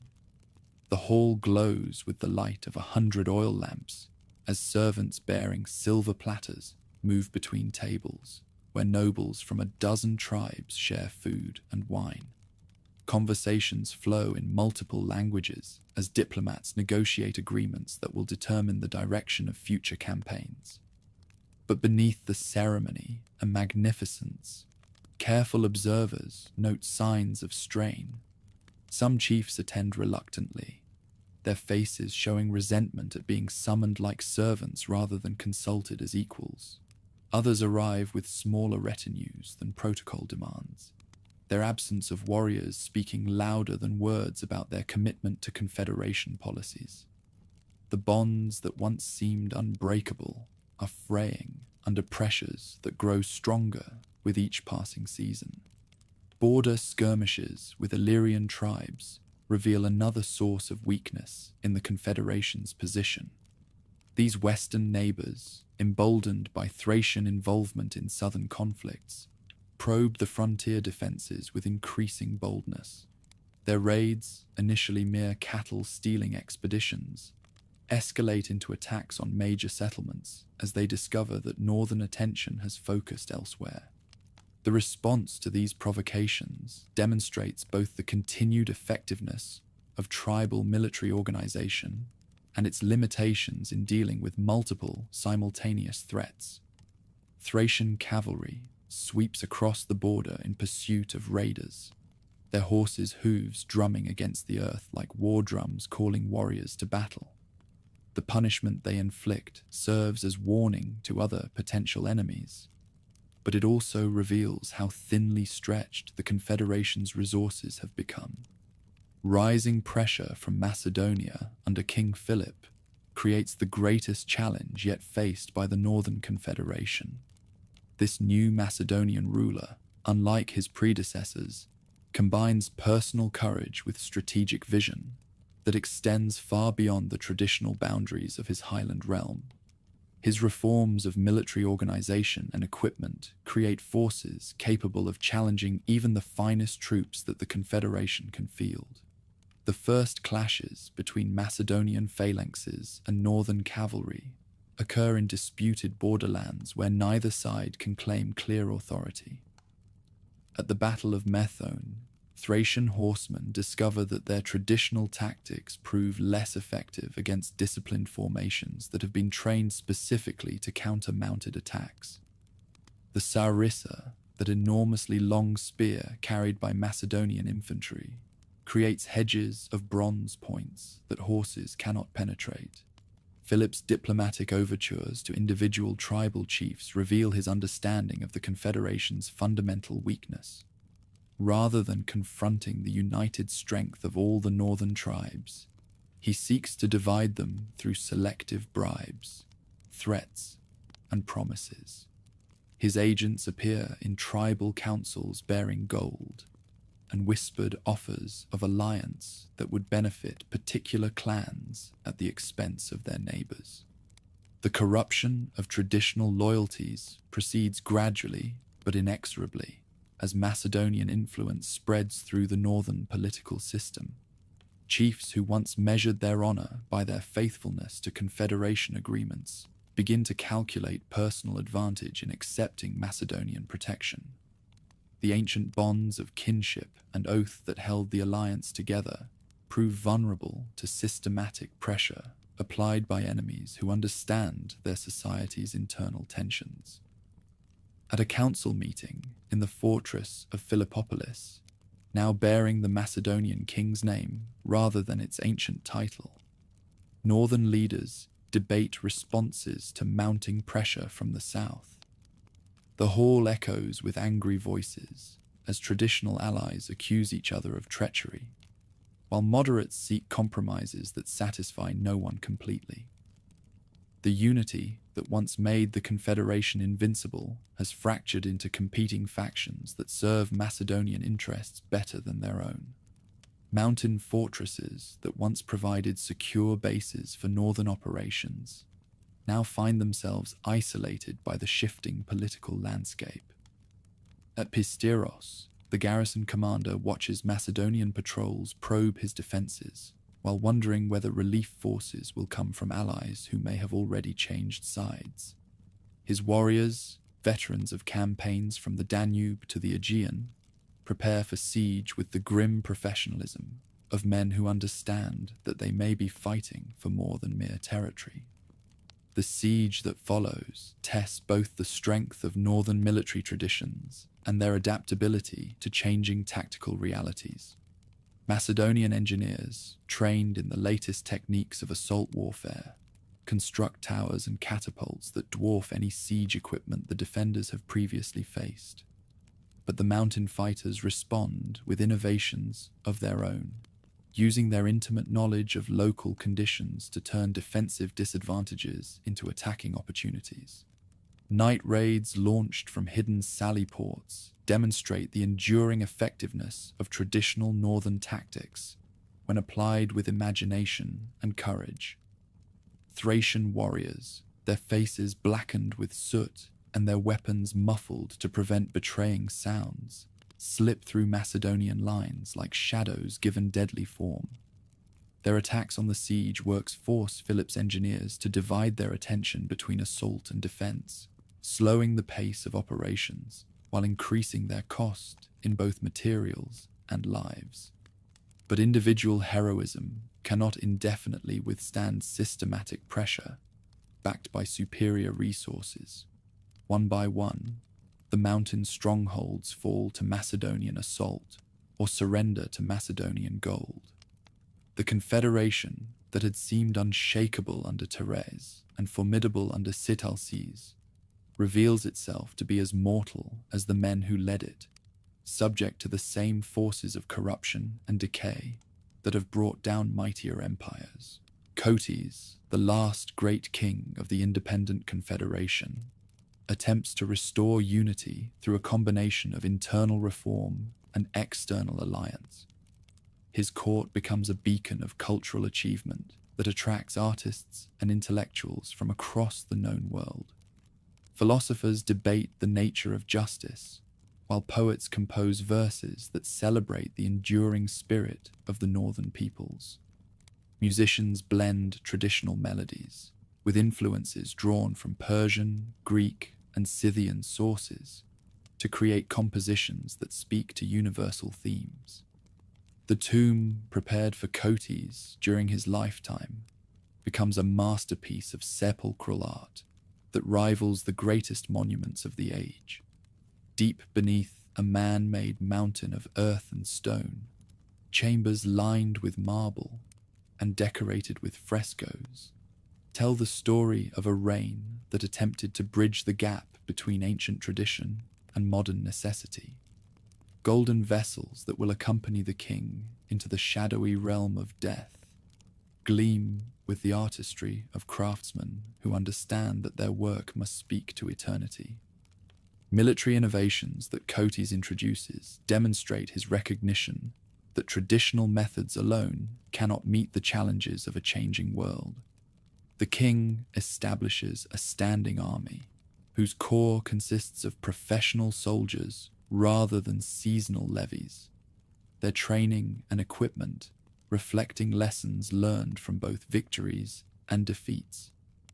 New fortifications designed according to the latest principles of military engineering replace older strongholds that have proven vulnerable to Macedonian siege techniques. Cavalry reforms that reorganize the traditional mounted forces create units capable of fighting either as heavy shock troops or as light skirmishers, depending on tactical requirements. The famous Thracian horses, bred in the meadows watered by mountain streams, receive new training that enables them to serve in formations that require precise coordination rather than individual prowess alone. Alliance negotiations with Persia represent Cotys's most ambitious diplomatic gambit. Envoys bearing gifts that showcase northern craftsmanship travel the long road to Persepolis, where the great king holds court in splendor that makes even wealthy monarchs seem like provincial chiefs. The alliance they seek promises northern military service in exchange for Persian gold and diplomatic support against the growing Macedonian threat. The Persian response reveals both the opportunities and limitations of alliance with distant powers. The great king's treasures can finance military campaigns beyond the dreams of any northern ruler, but his authority cannot protect allies who lie beyond the reach of his armies. The gold that flows northward from Persian coffers strengthens Cotys's position temporarily, while creating dependencies that may prove more dangerous than the problems they were meant to solve. Border warfare with expanding Macedonian forces escalates from raiding to systematic conquest, as Philip's ambitions outgrow the traditional limits of his highland realm. The battles that rage across disputed territories demonstrate the evolution of military art in response to new challenges and opportunities. Thracian cavalry learns to coordinate with infantry in ways that maximize their effectiveness against Macedonian phalanxes, while Macedonian commanders develop counter-tactics designed specifically to neutralize northern advantages. At the Battle of Crocus Field, fought in terrain that favors neither side decisively, traditional northern tactics clash with reformed Macedonian methods in a contest that will influence military thinking for generations. The outcome, decided by factors that include weather, terrain, and the personal courage of individual commanders, establishes precedents that both sides will study and attempt to replicate in future campaigns. The death of Cotys in battle marks the end of an era in northern history. With him dies the last realistic hope of maintaining Confederation independence against Macedonian expansion. His successors, lacking his combination of military skill and diplomatic acumen, prove unable to hold together an alliance that was always more fragile than it appeared to outside observers. Succession disputes that follow the great king's fall provide Philip with opportunities to intervene in northern politics as a mediator, rather than merely as a conqueror. His support for particular claimants creates obligations that bind the victors to Macedonian interests, while his opposition to others eliminates potential sources of resistance to his expanding influence. The fragmentation of the Confederation proceeds with gathering momentum as tribal chiefs calculate their individual interests in a political landscape that no longer offers the certainties of the past. Some attempt to preserve independence through alliance with distant powers, Egypt, Persia, or the Scythian kingdoms beyond the Danube. Others seek the best terms available from the Macedonian victor, trading autonomy for security in a world that has grown too dangerous for small powers to navigate alone. As the 4th century draws toward its close, and Philip's armies consolidate their control over territories that once acknowledged northern supremacy, The great experiment in Thracian unity appears to have reached its end. The confederation that had challenged the mightiest powers of the ancient world dissolves into component parts, each seeking its own salvation in a future that promises little comfort for those who remember the glory days of independence. But the legacy of the Odrysian achievement endures in ways that transcend mere political success or failure. The institutions created during the Great Reigns, the military innovations developed in response to southern challenges, the cultural synthesis that blended northern tradition with Mediterranean sophistication. All these continue to influence the development of peoples and states throughout the region. Most importantly, the memory of what was accomplished lingers in the hearts of those who witnessed the Confederation's rise and fall. Around their fires in the long winter nights, veterans tell their children of the days when northern kings commanded armies that could shake the earth with their passage, when Thracian gold purchased respect from the mightiest emperors, when the name of their people commanded fear and admiration from the rising of the sun to its setting. Steel rings against steel in the courtyard of Pella as young Alexander practices his sword work, his blade dancing through patterns that would challenge men twice his age. Beyond the palace walls, smoke rises from the forges where Macedonian smiths work alongside captured Thracian craftsmen, their combined skills producing weapons that blend southern discipline with northern innovation. The prince pauses in his exercise, sweat glistening on his bare chest, as messengers arrive with news that will reshape the world. His father has crossed the Strymon River into Thrace. Philip's legions advance through mountain passes where eagles soar between snow-capped peaks, their bronze armor glinting like scales on some great serpent.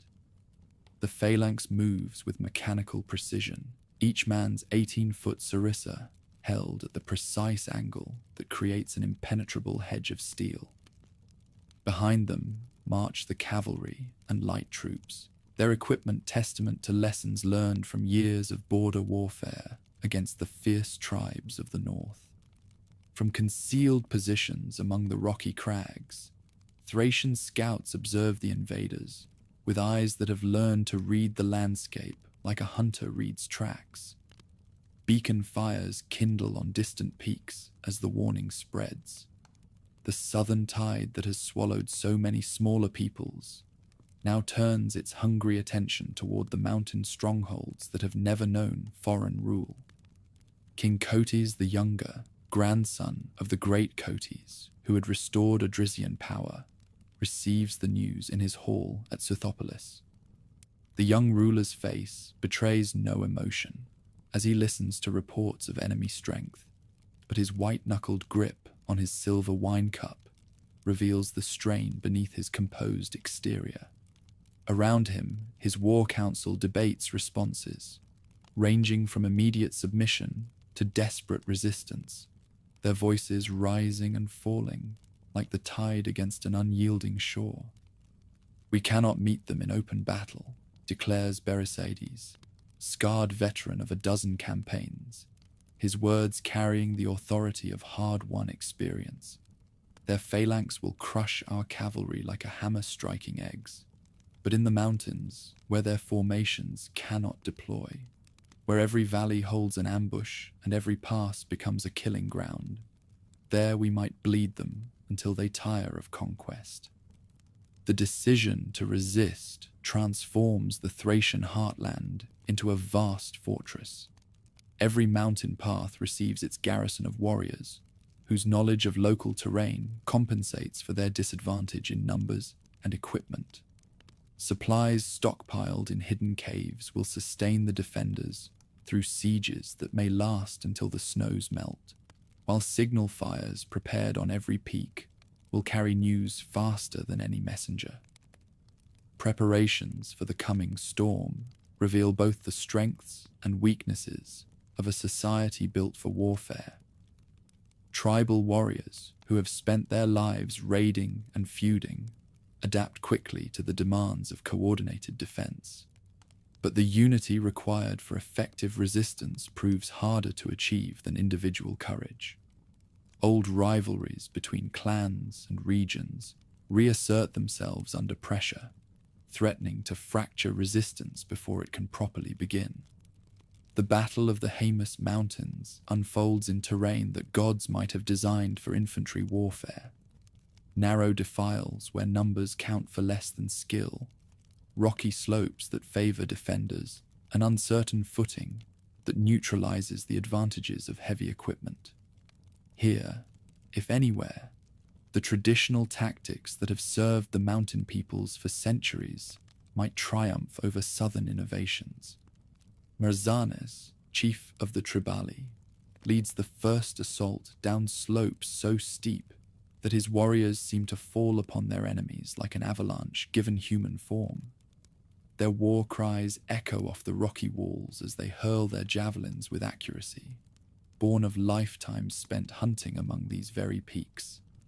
The phalanx, caught in formation, unsuited to the terrain, wavers as bronze points find gaps between shields, and wounded men cry out in languages their attackers do not understand.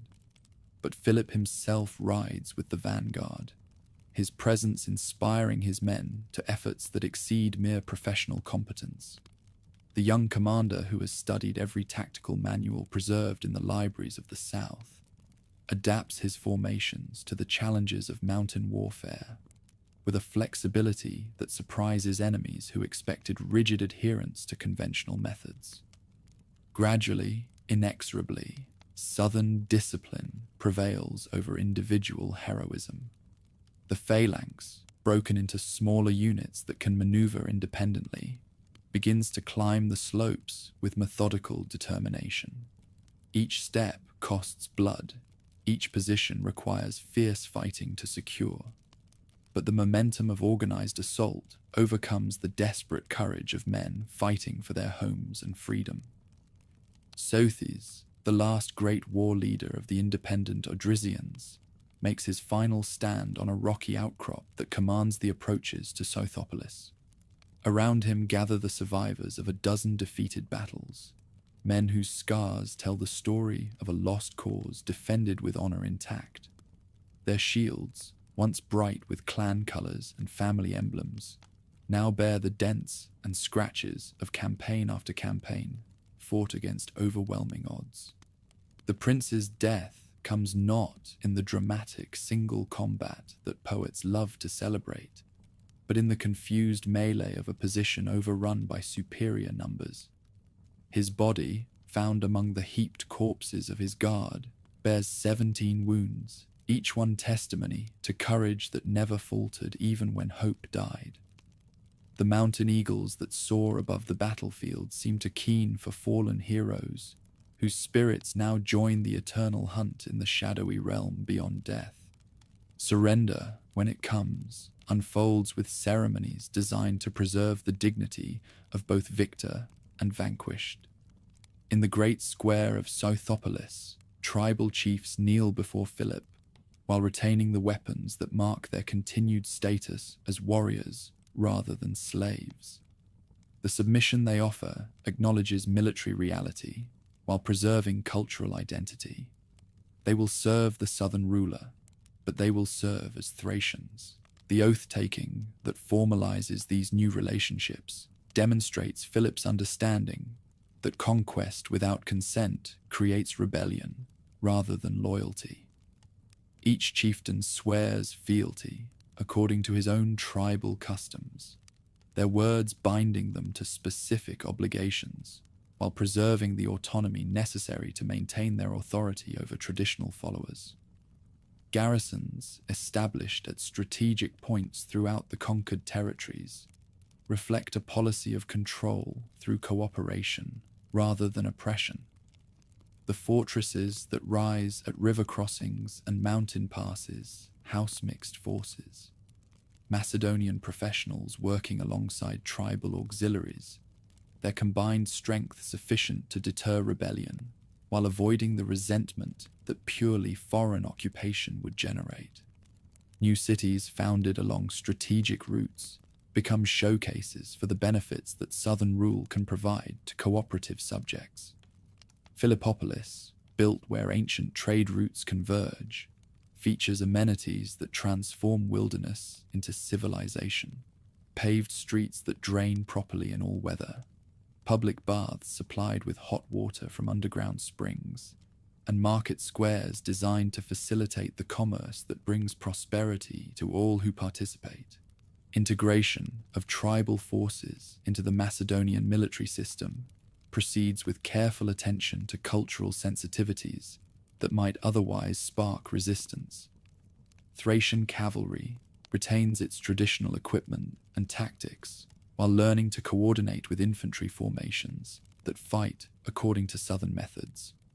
The result creates tactical flexibility that proves invaluable in the campaigns to come.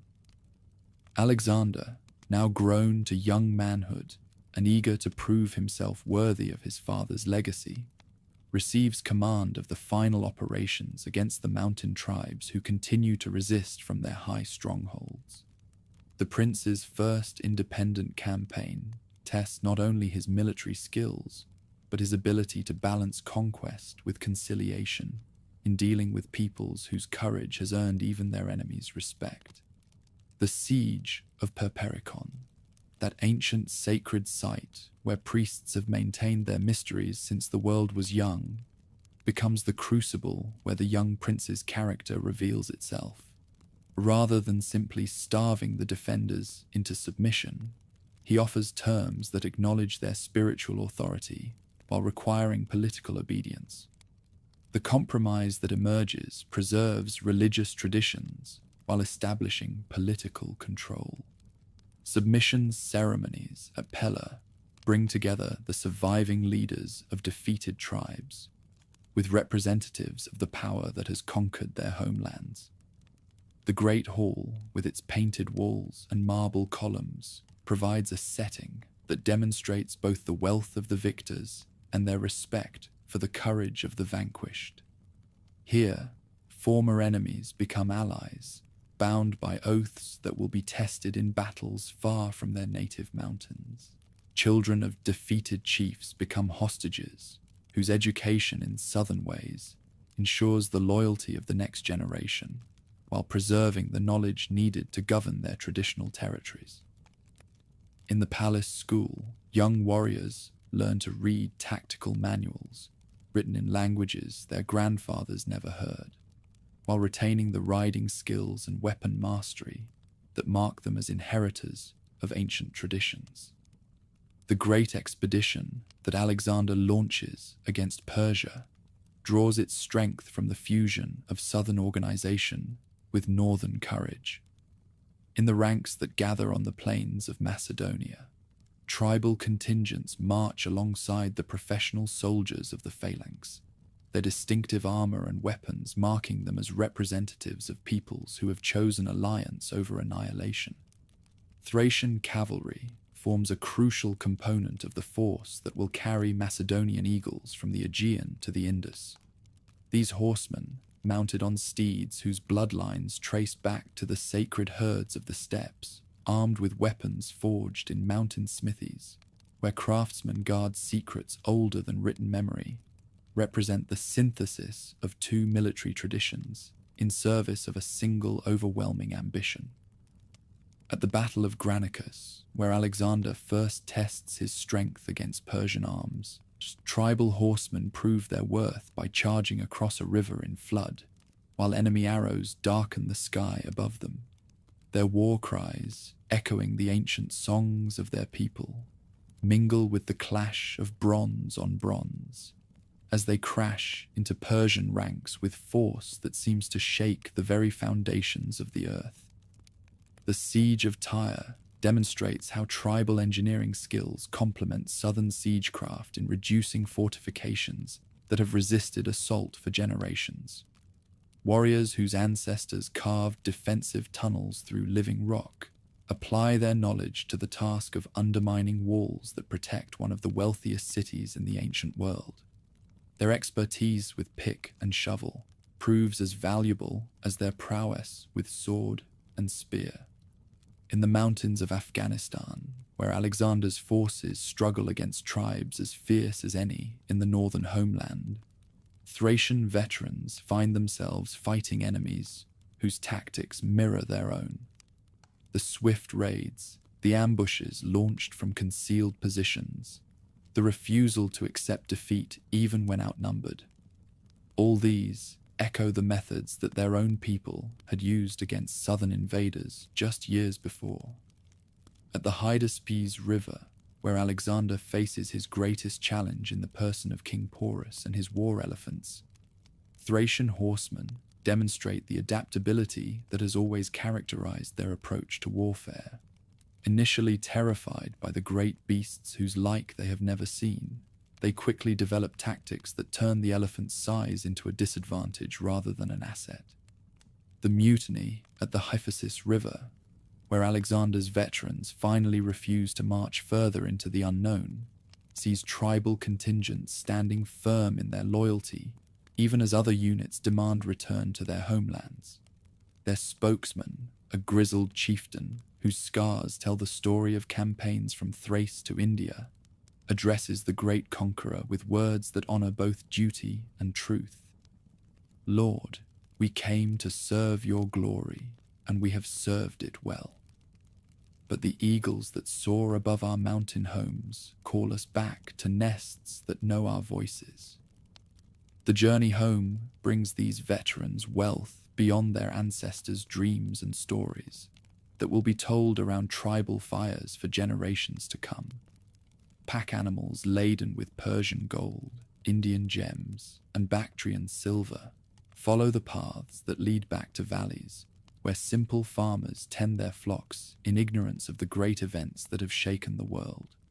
The transformation of these warriors from tribal raiders to professional soldiers of a world empire reflects changes that have touched every aspect of their society. Yet resistance continues in remote valleys, where terrain favors defenders and traditional loyalties outweigh pragmatic calculations. The fortress of Suthopolis, rebuilt after its destruction and garrisoned by men whose grandfathers had served the independent rulers, becomes a symbol of cultural continuity amid political change. Here, the old customs survive beneath the surface of foreign rule, waiting for circumstances that might allow them to flourish once more. Mountain strongholds that never submitted to the initial conquest maintain their independence through a combination of natural defenses and diplomatic skill. Their leaders, styling themselves heirs to ancient traditions, offer ritual submission that satisfies southern honor while preserving practical autonomy. The tribute they pay purchases the right to govern their territories according to customs that predate written history. The death of Alexander at Babylon sends shockwaves through the vast empire that his conquests had created, but nowhere are the tremors felt more strongly than in the lands where tribal loyalties compete with imperial obligations. Veterans who had followed the great conqueror to the ends of the earth return to find their homelands divided between competing successors, each claiming legitimacy while possessing only fragments of the power that once united the known world. In this new age of diminished expectations and reduced horizons, the tribal peoples face choices that will determine whether they can preserve their essential character while adapting to political realities beyond their control. The memories of independence, still fresh in the minds of those who had served the last native rulers, provide both inspiration for resistance and reminder of the costs that such resistance might exact. As the 4th century draws toward its close, and the successors of Alexander carve up his empire like hunters dividing the spoils of a great hunt, the people of the mountains and rivers prepare for whatever trials the future may bring. They have survived conquest, adapted to foreign rule, and sent their sons to fight in the armies of conquerors. Whether they can maintain their identity through the challenges that lie ahead remains to be seen. but their past achievements suggest that reports of their disappearance as a distinct people have been greatly exaggerated. Babylon's perfumed air grows thick with incense and the whispered ambitions of generals as Alexander breathes his last, the fever that no physician can cure finally claiming the conqueror whose armies had reshaped the world. In distant Thrace, veterans who had followed the young king to the ends of the earth received the news with emotions that wore between grief for a fallen leader and relief that their long exile might finally end. The great empire that had stretched from Macedonia to India begins to fracture before the royal funeral pyre has even cooled. Lysimachus, the bodyguard who had stood closest to Alexander in life, moves swiftly to claim the Thracian lands as his personal domain. His weathered face, marked by scars from a dozen campaigns, shows no trace of doubt as he surveys territories that encompass some of the richest and most strategically vital regions of the former empire. Here, between the Danube and the Aegean, he will build a kingdom worthy of his own ambitions and his fallen master's memory. The new sovereign's first act upon claiming his throne demonstrates both pragmatism and respect for local sensibilities.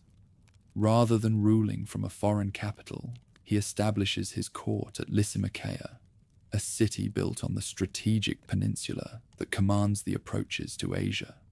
The location speaks to military necessities, but the name proclaims dynastic ambitions that extend far beyond mere provincial administration.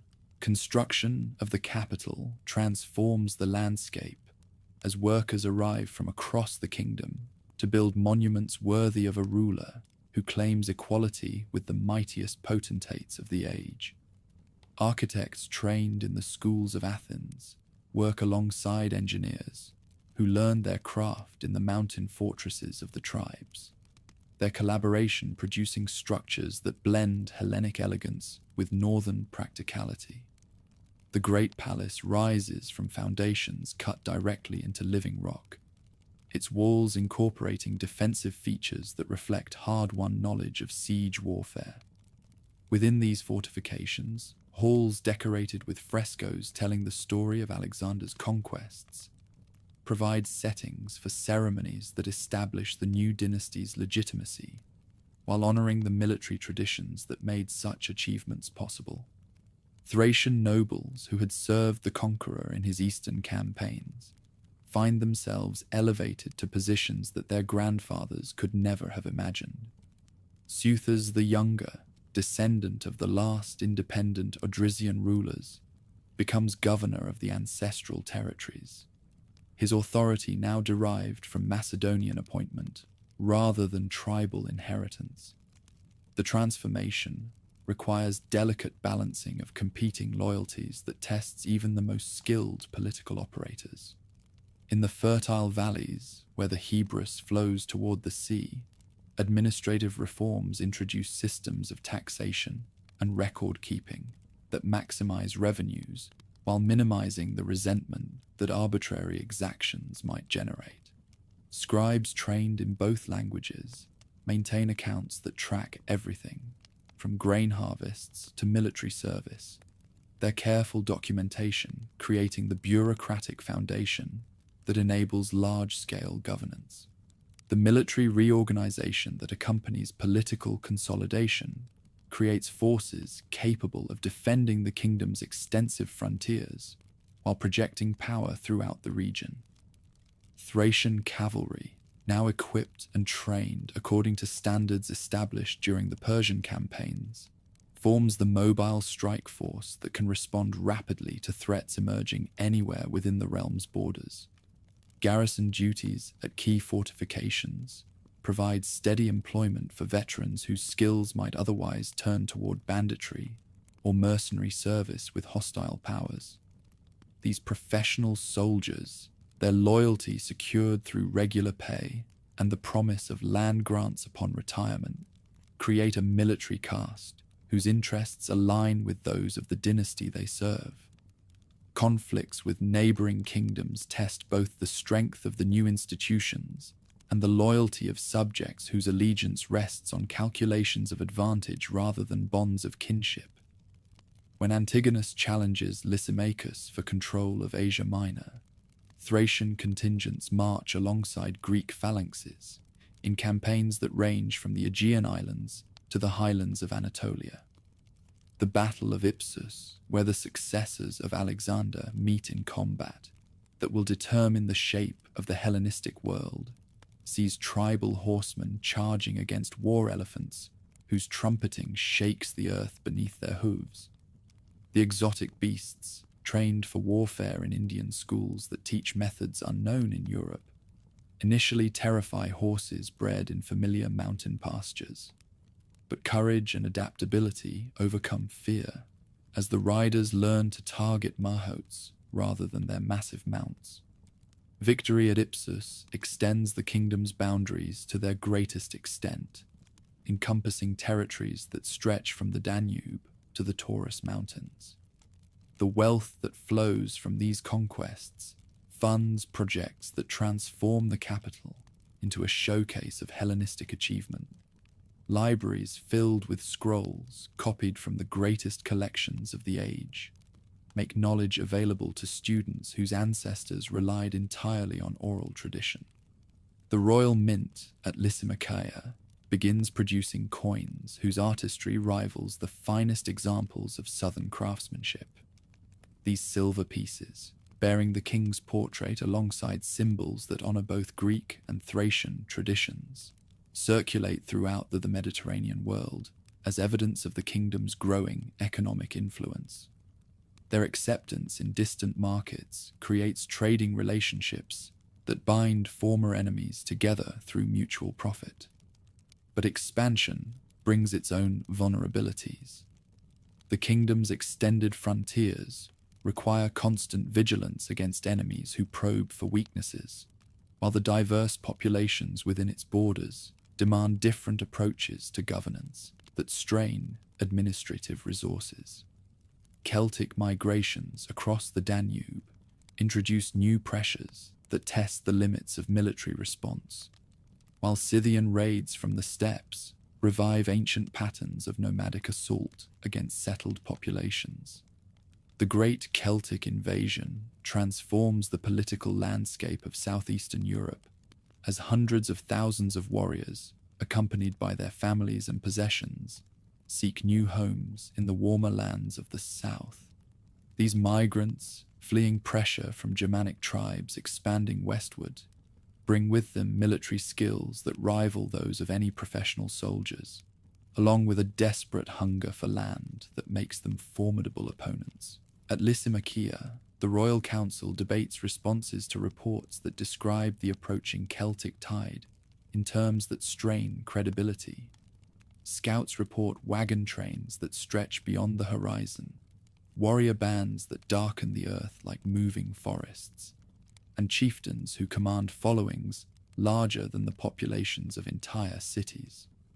The challenge facing the kingdom exceeds anything in its previous experience. Lysimachus himself leads the defense against the Celtic incursion, his grey hair streaming behind him as he rides at the head of forces that represent the military evolution of 2 generations. The battle that follows near the shores of Lake Lysimachia demonstrates both the effectiveness of Hellenistic military methods and their limitations when facing enemies who combine traditional Celtic ferocity with innovations learned from contact with more sophisticated opponents. The Celtic charge, when it comes, strikes the royal forces like a thunderbolt hurled by angry gods.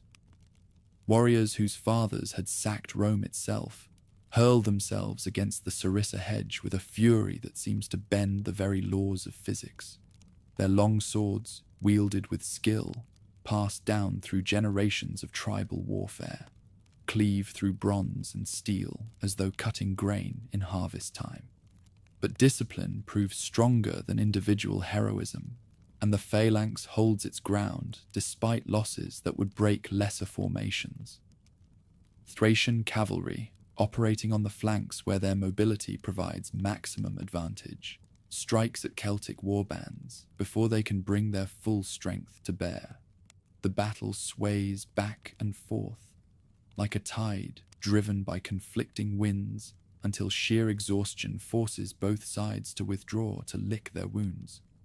The aftermath of the Celtic Wars leaves the kingdom weakened but not broken, its territories reduced but its essential strength intact. Many of the invaders push onward toward Greece and Asia Minor, leaving behind only those groups willing to accept settlement on terms that the royal government can control. The integration of these new subjects into existing administrative structures creates complications that will challenge future rulers. Succession crises that follow Lysimachus's death in battle at Corupedium reveal the fragility of personal rule in an age when loyalty depends more on calculation than tradition. The kingdom fragments as competing claimants seek support from different power centers, their civil wars providing opportunities for external enemies to intervene in pursuit of their own territorial ambitions. Revival of Adresian independence under local rulers represents both a return to ancient patterns and an adaptation to new realities. The chieftains who proclaim themselves inheritors of Thrace and Sitalces command resources and territories that would have seemed modest to their predecessors, but they wield these limited assets with skill that maximizes their impact on regional politics. Traditional coronation ceremonies resume in ancient sacred groves, where oak trees older than human memory stretch their branches toward the sky. Priests of the great goddess perform rituals that blend pre-conquest traditions with innovations developed during the years of foreign rule. The golden circlets that crown the new rulers bear inscriptions in both the old script and the Greek letters that have become essential tools of administration. Mercenary service in the armies of rival Hellenistic kingdoms provides both income and military experience for warriors whose homeland can no longer support large standing forces. These soldiers of fortune, carrying weapons forged in the traditional manner, but equipped with tactical knowledge gained through service with professional armies, become valued assets in conflicts that rage from Egypt to Bactria. In Alexandria, Thracian guards protect the treasures of the Ptolemies, while their countrymen serve in the Seleucid armies that campaign against nomadic peoples beyond the Oxus. The dispersal of tribal military expertise throughout the Hellenistic world creates networks of influence that extend far beyond the formal boundaries of any revived kingdom. At Pergamon, where the Attalid dynasty builds a cultural center that rivals Athens in its achievements, Thracian artists work alongside the finest craftsmen of the age to create sculptures and paintings that synthesize traditions from across the known world. Their contributions to Hellenistic art reflect the continuing vitality of cultural traditions that foreign conquest could modify but never entirely suppress. The rise of Rome as a power in the Eastern Mediterranean creates new opportunities and new dangers for the fragmented Thracian kingdoms. Roman military methods, based on flexibility and adaptation, rather than the rigid formations favored by earlier conquerors, prove more difficult to counter using traditional tactical responses.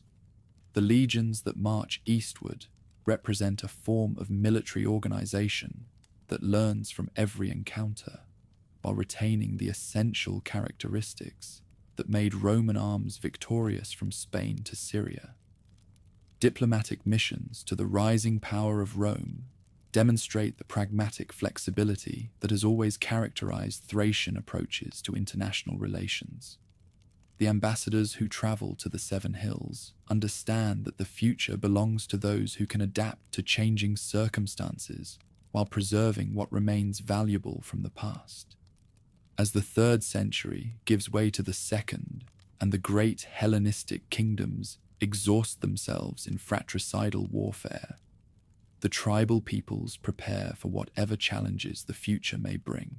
They have survived conquest by Alexander, partition among his successors, invasion by Celtic hordes, and the gradual extension of Roman influence throughout their traditional territories. Whether they can maintain their distinctive identity through the trials that lie ahead remains to be seen. But their past achievements suggest that rumors of their extinction as a distinct people have been greatly exaggerated. Eagle standards glint in the morning sun as Roman legions cross the Hebrus River, their hobnailed sandals drumming against stone bridges built by engineers who have learned their craft reducing fortresses from Spain to Syria. Behind them stretches a supply train that speaks of methodical preparation rather than hasty adventure. Wagons loaded with siege equipment, pack animals bearing provisions for extended campaigns, and the portable workshops that enable these forces to maintain their equipment far from friendly territory. From his mountain stronghold overlooking the valley, Rometalces the Elder watches this latest tide of conquest approach his ancestral lands. The last great ruler of independent Thrace bears the weight of centuries on his shoulders, his scarred hands gripping the silver cup that once belonged to Cotys the Great. Around him, his war council maintains the respectful silence due to a sovereign whose every decision may determine whether their people survive as anything more than footnotes in foreign histories. The sight unfolding below represents more than mere military expedition. It embodies the systematic expansion of a power that has already swallowed the Mediterranean world. These legionnaires fight not for glory or plunder alone, but for the methodical extension of an administrative system that transforms conquered territories into profitable provinces. Their very orderliness speaks of an approach to warfare that differs fundamentally from the heroic traditions that have shaped tribal society for generations. Messengers arrive bearing reports from the southern battlefields where Roman might has shattered the last remnants of Macedonian independence. At Pydna, the phalanx that once seemed invincible met the legion system that adapts to any terrain, any opponent, any tactical challenge. The victory that made Macedonia a province sends tremors throughout the Hellenistic world, warning all who possess wealth or strategic position that their independence exists only at sufferance. In the gladiatorial schools of Capua, far from the mountain homes that gave him birth, a young Thracian named Spartacus learns to kill for the entertainment of crowds whose bloodlust makes tribal warfare seem gentle by comparison. His muscles, hardened by years of combat training, ripple beneath skin marked by whip scars as he practices the techniques that may keep him alive for another day. The curved sword he wields, similar to those carried by his ancestors, but adapted for arena combat, feels strange in hands that remember the weight of traditional weapons. The wooden practice post before him bears the marks of countless strikes as Spartacus perfects the moves that his trainer, a grizzled veteran of the Syrian wars, drums into his pupils through repetition and pain. Strike low, then high, the old gladiator instructor growls, his voice hoarse from years of shouting commands over the clash of weapons. Use your opponent's momentum against him. Remember, you fight not for honor now, but for survival.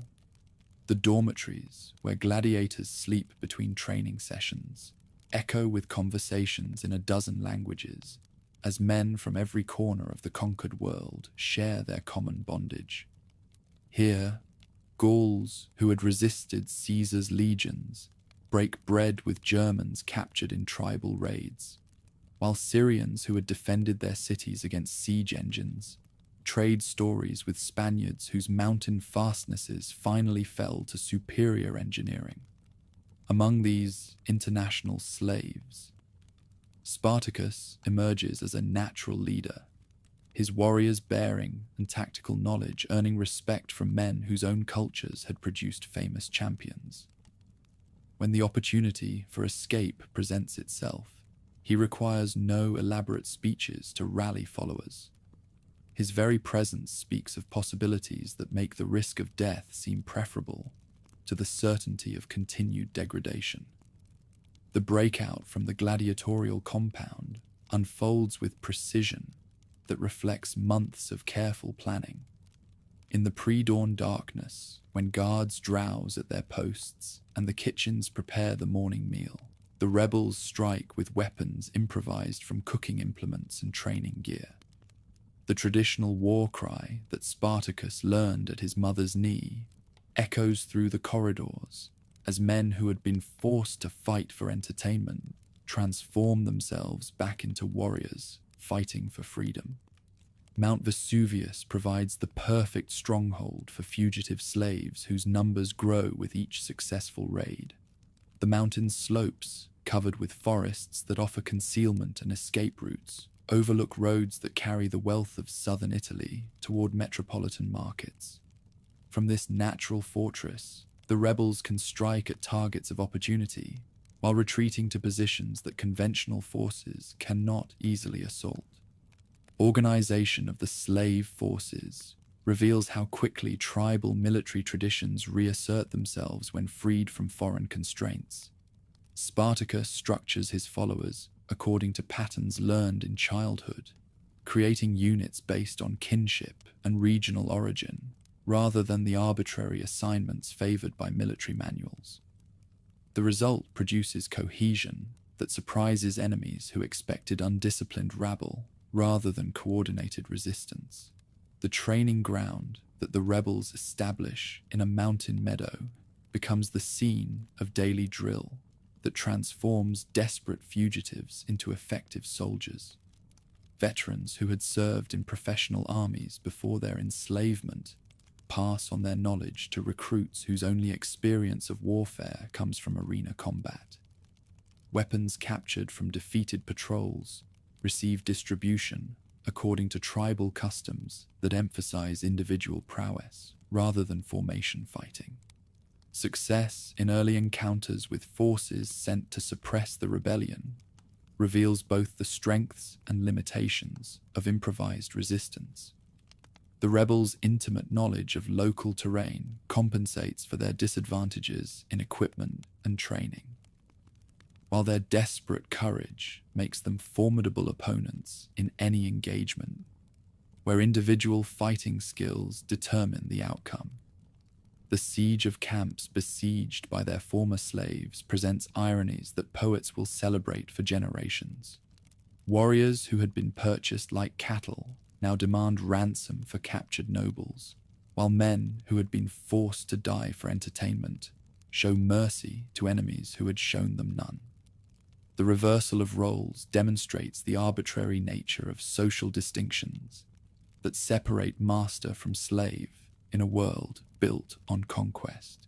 But professional military science ultimately prevails over heroic improvisation.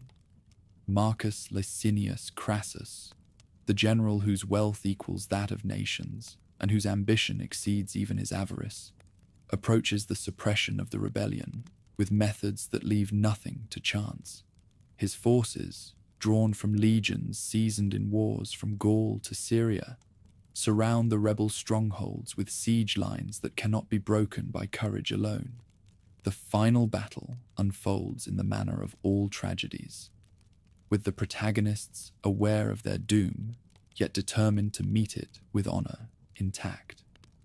Spartacus, his scarred face calm with the acceptance that comes to warriors who have fought their last fight, addresses his followers with words that echo the ancient funeral songs of his people. We came as slaves, but we die as free men. Let our enemies remember that some spirits cannot be broken, some hearts cannot be purchased, some dreams cannot be killed. His death comes in the press of combat, surrounded by legionnaires who had learned to respect his skill, even while cursing his defiance. The curved sword that had carried him through 2 years of rebellion finally breaks against Latin steel. but not before adding several more names to the long roll of enemies who had underestimated the fury of a Thracian warrior fighting for his freedom. Meanwhile, in the homeland that Spartacus will never see again, other dramas unfold as metropolitan influence extends its reach through diplomacy as well as conquest. Mithridates VI of Pontus, that last great challenger of dominance in the east, sends ambassadors bearing promises of liberation to tribal chiefs who remember the days when their ancestors acknowledged no foreign master. The council that gathers in the restored capital of Suthopolis debates the Pontic alliance with voices that reveal the divisions tearing at the fabric of tribal society. Younger nobles, educated in southern schools and familiar with the wider world, argue for accommodation with the expanding power as the only practical policy. Their elders, who remember stories of the great kings and the independent realm, advocate for resistance that may prove suicidal but will preserve honor. Sardalas, heir to the Odrysian throne and descendant of the ancient line, faces choices that will determine not only his own fate, but the destiny of his people. The young ruler's council chamber, decorated with portraits of ancestors who had commanded armies and negotiated with the mightiest powers of their age, seems to mock the reduced circumstances that constrain his options to submission or destruction. The decision to support Mithridates transforms the tribal territories into a battlefield where East meets West in conflicts that will determine the future of the ancient world. Pontic gold finances the recruitment of warriors whose grandfathers had served Alexander, while engineers begin construction of fortifications designed to contain peoples whose military traditions they have learned to respect, even while planning their subjugation. Mountain warfare between legions and tribal resistance fighters demonstrates the evolution of military tactics in response to challenging terrain and determined opposition. The fortresses that crown every defensible height become scenes of sieges that test both engineering skill and the endurance of defenders who prefer death to surrender.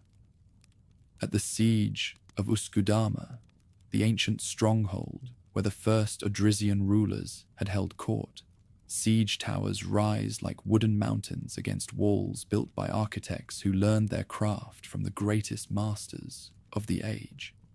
The defenders, led by chiefs whose names echo those of legendary heroes, respond with innovations that turn defensive necessities into opportunities for counterattack. Underground tunnels, dug with the patience of men who understand that time favors those fighting for their homes, emerge behind enemy lines to create chaos in the carefully ordered camps where legionnaires sleep secure in their discipline and equipment. The night raids that follow these subterranean approaches revive ancient patterns of tribal warfare that tactical manuals had not anticipated. But systematic pressure, backed by resources that dwarf those available to any tribal ruler, gradually wears down resistance that courage alone cannot sustain indefinitely. One by one, the mountain strongholds fall to assault or surrender, their defenders choosing between death in battle and service in foreign armies that will carry them far from the lands of their birth. The final submission ceremony takes place in the camp outside the walls of Philippopolis, where Rhoemetalces kneels before the proconsul who represents the Senate and people. The ritual that follows acknowledges military reality while preserving the dignity of a ruler whose ancestors had commanded the respect of kings and emperors. The crown that passes from tribal hands to imperial custody carries with it the memories of centuries during which the name of Thrace had commanded fear and admiration throughout the known world. Administrative reforms that transform the conquered territories into a province proceed with careful attention to local sensibilities that might otherwise spark renewed resistance. Tribal nobles who demonstrate loyalty receive positions in the new government. their knowledge of local customs proving invaluable to administrators whose own experience lies in governing very different populations. Auxiliary cohorts that recruit from the tribal territories become repositories of military traditions that adapt to Roman methods while preserving essential characteristics. These units, identified by distinctive equipment and tactical specializations, serve in campaigns from Britain to Mesopotamia, their valor earning recognition that extends to the peoples from which they spring.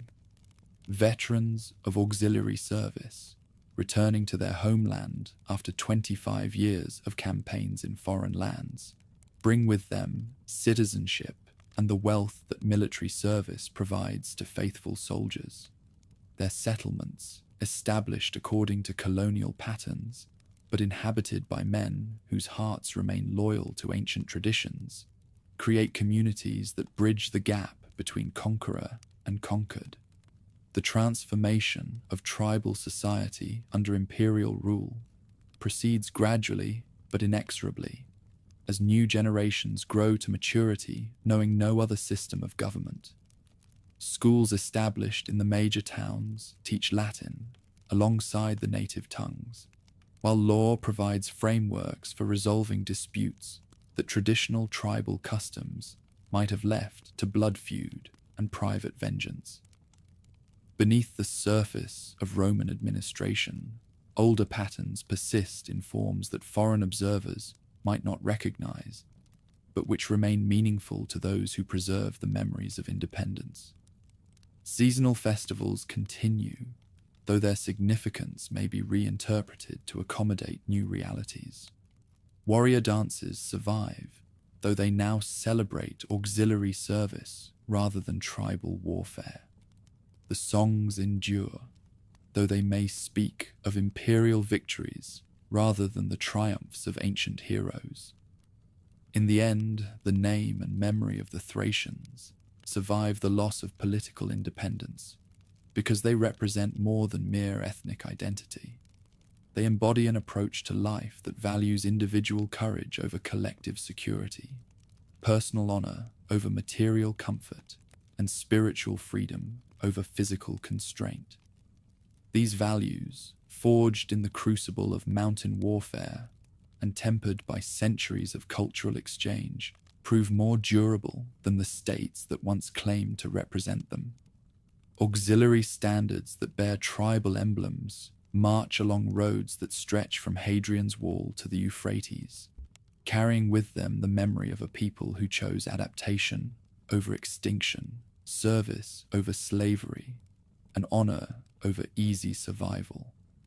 In foreign camps and distant battlefields, the descendants of Thrace and Citalis continue the warrior traditions of their ancestors, while serving masters whose own empire may prove as mortal as all the powers that preceded it.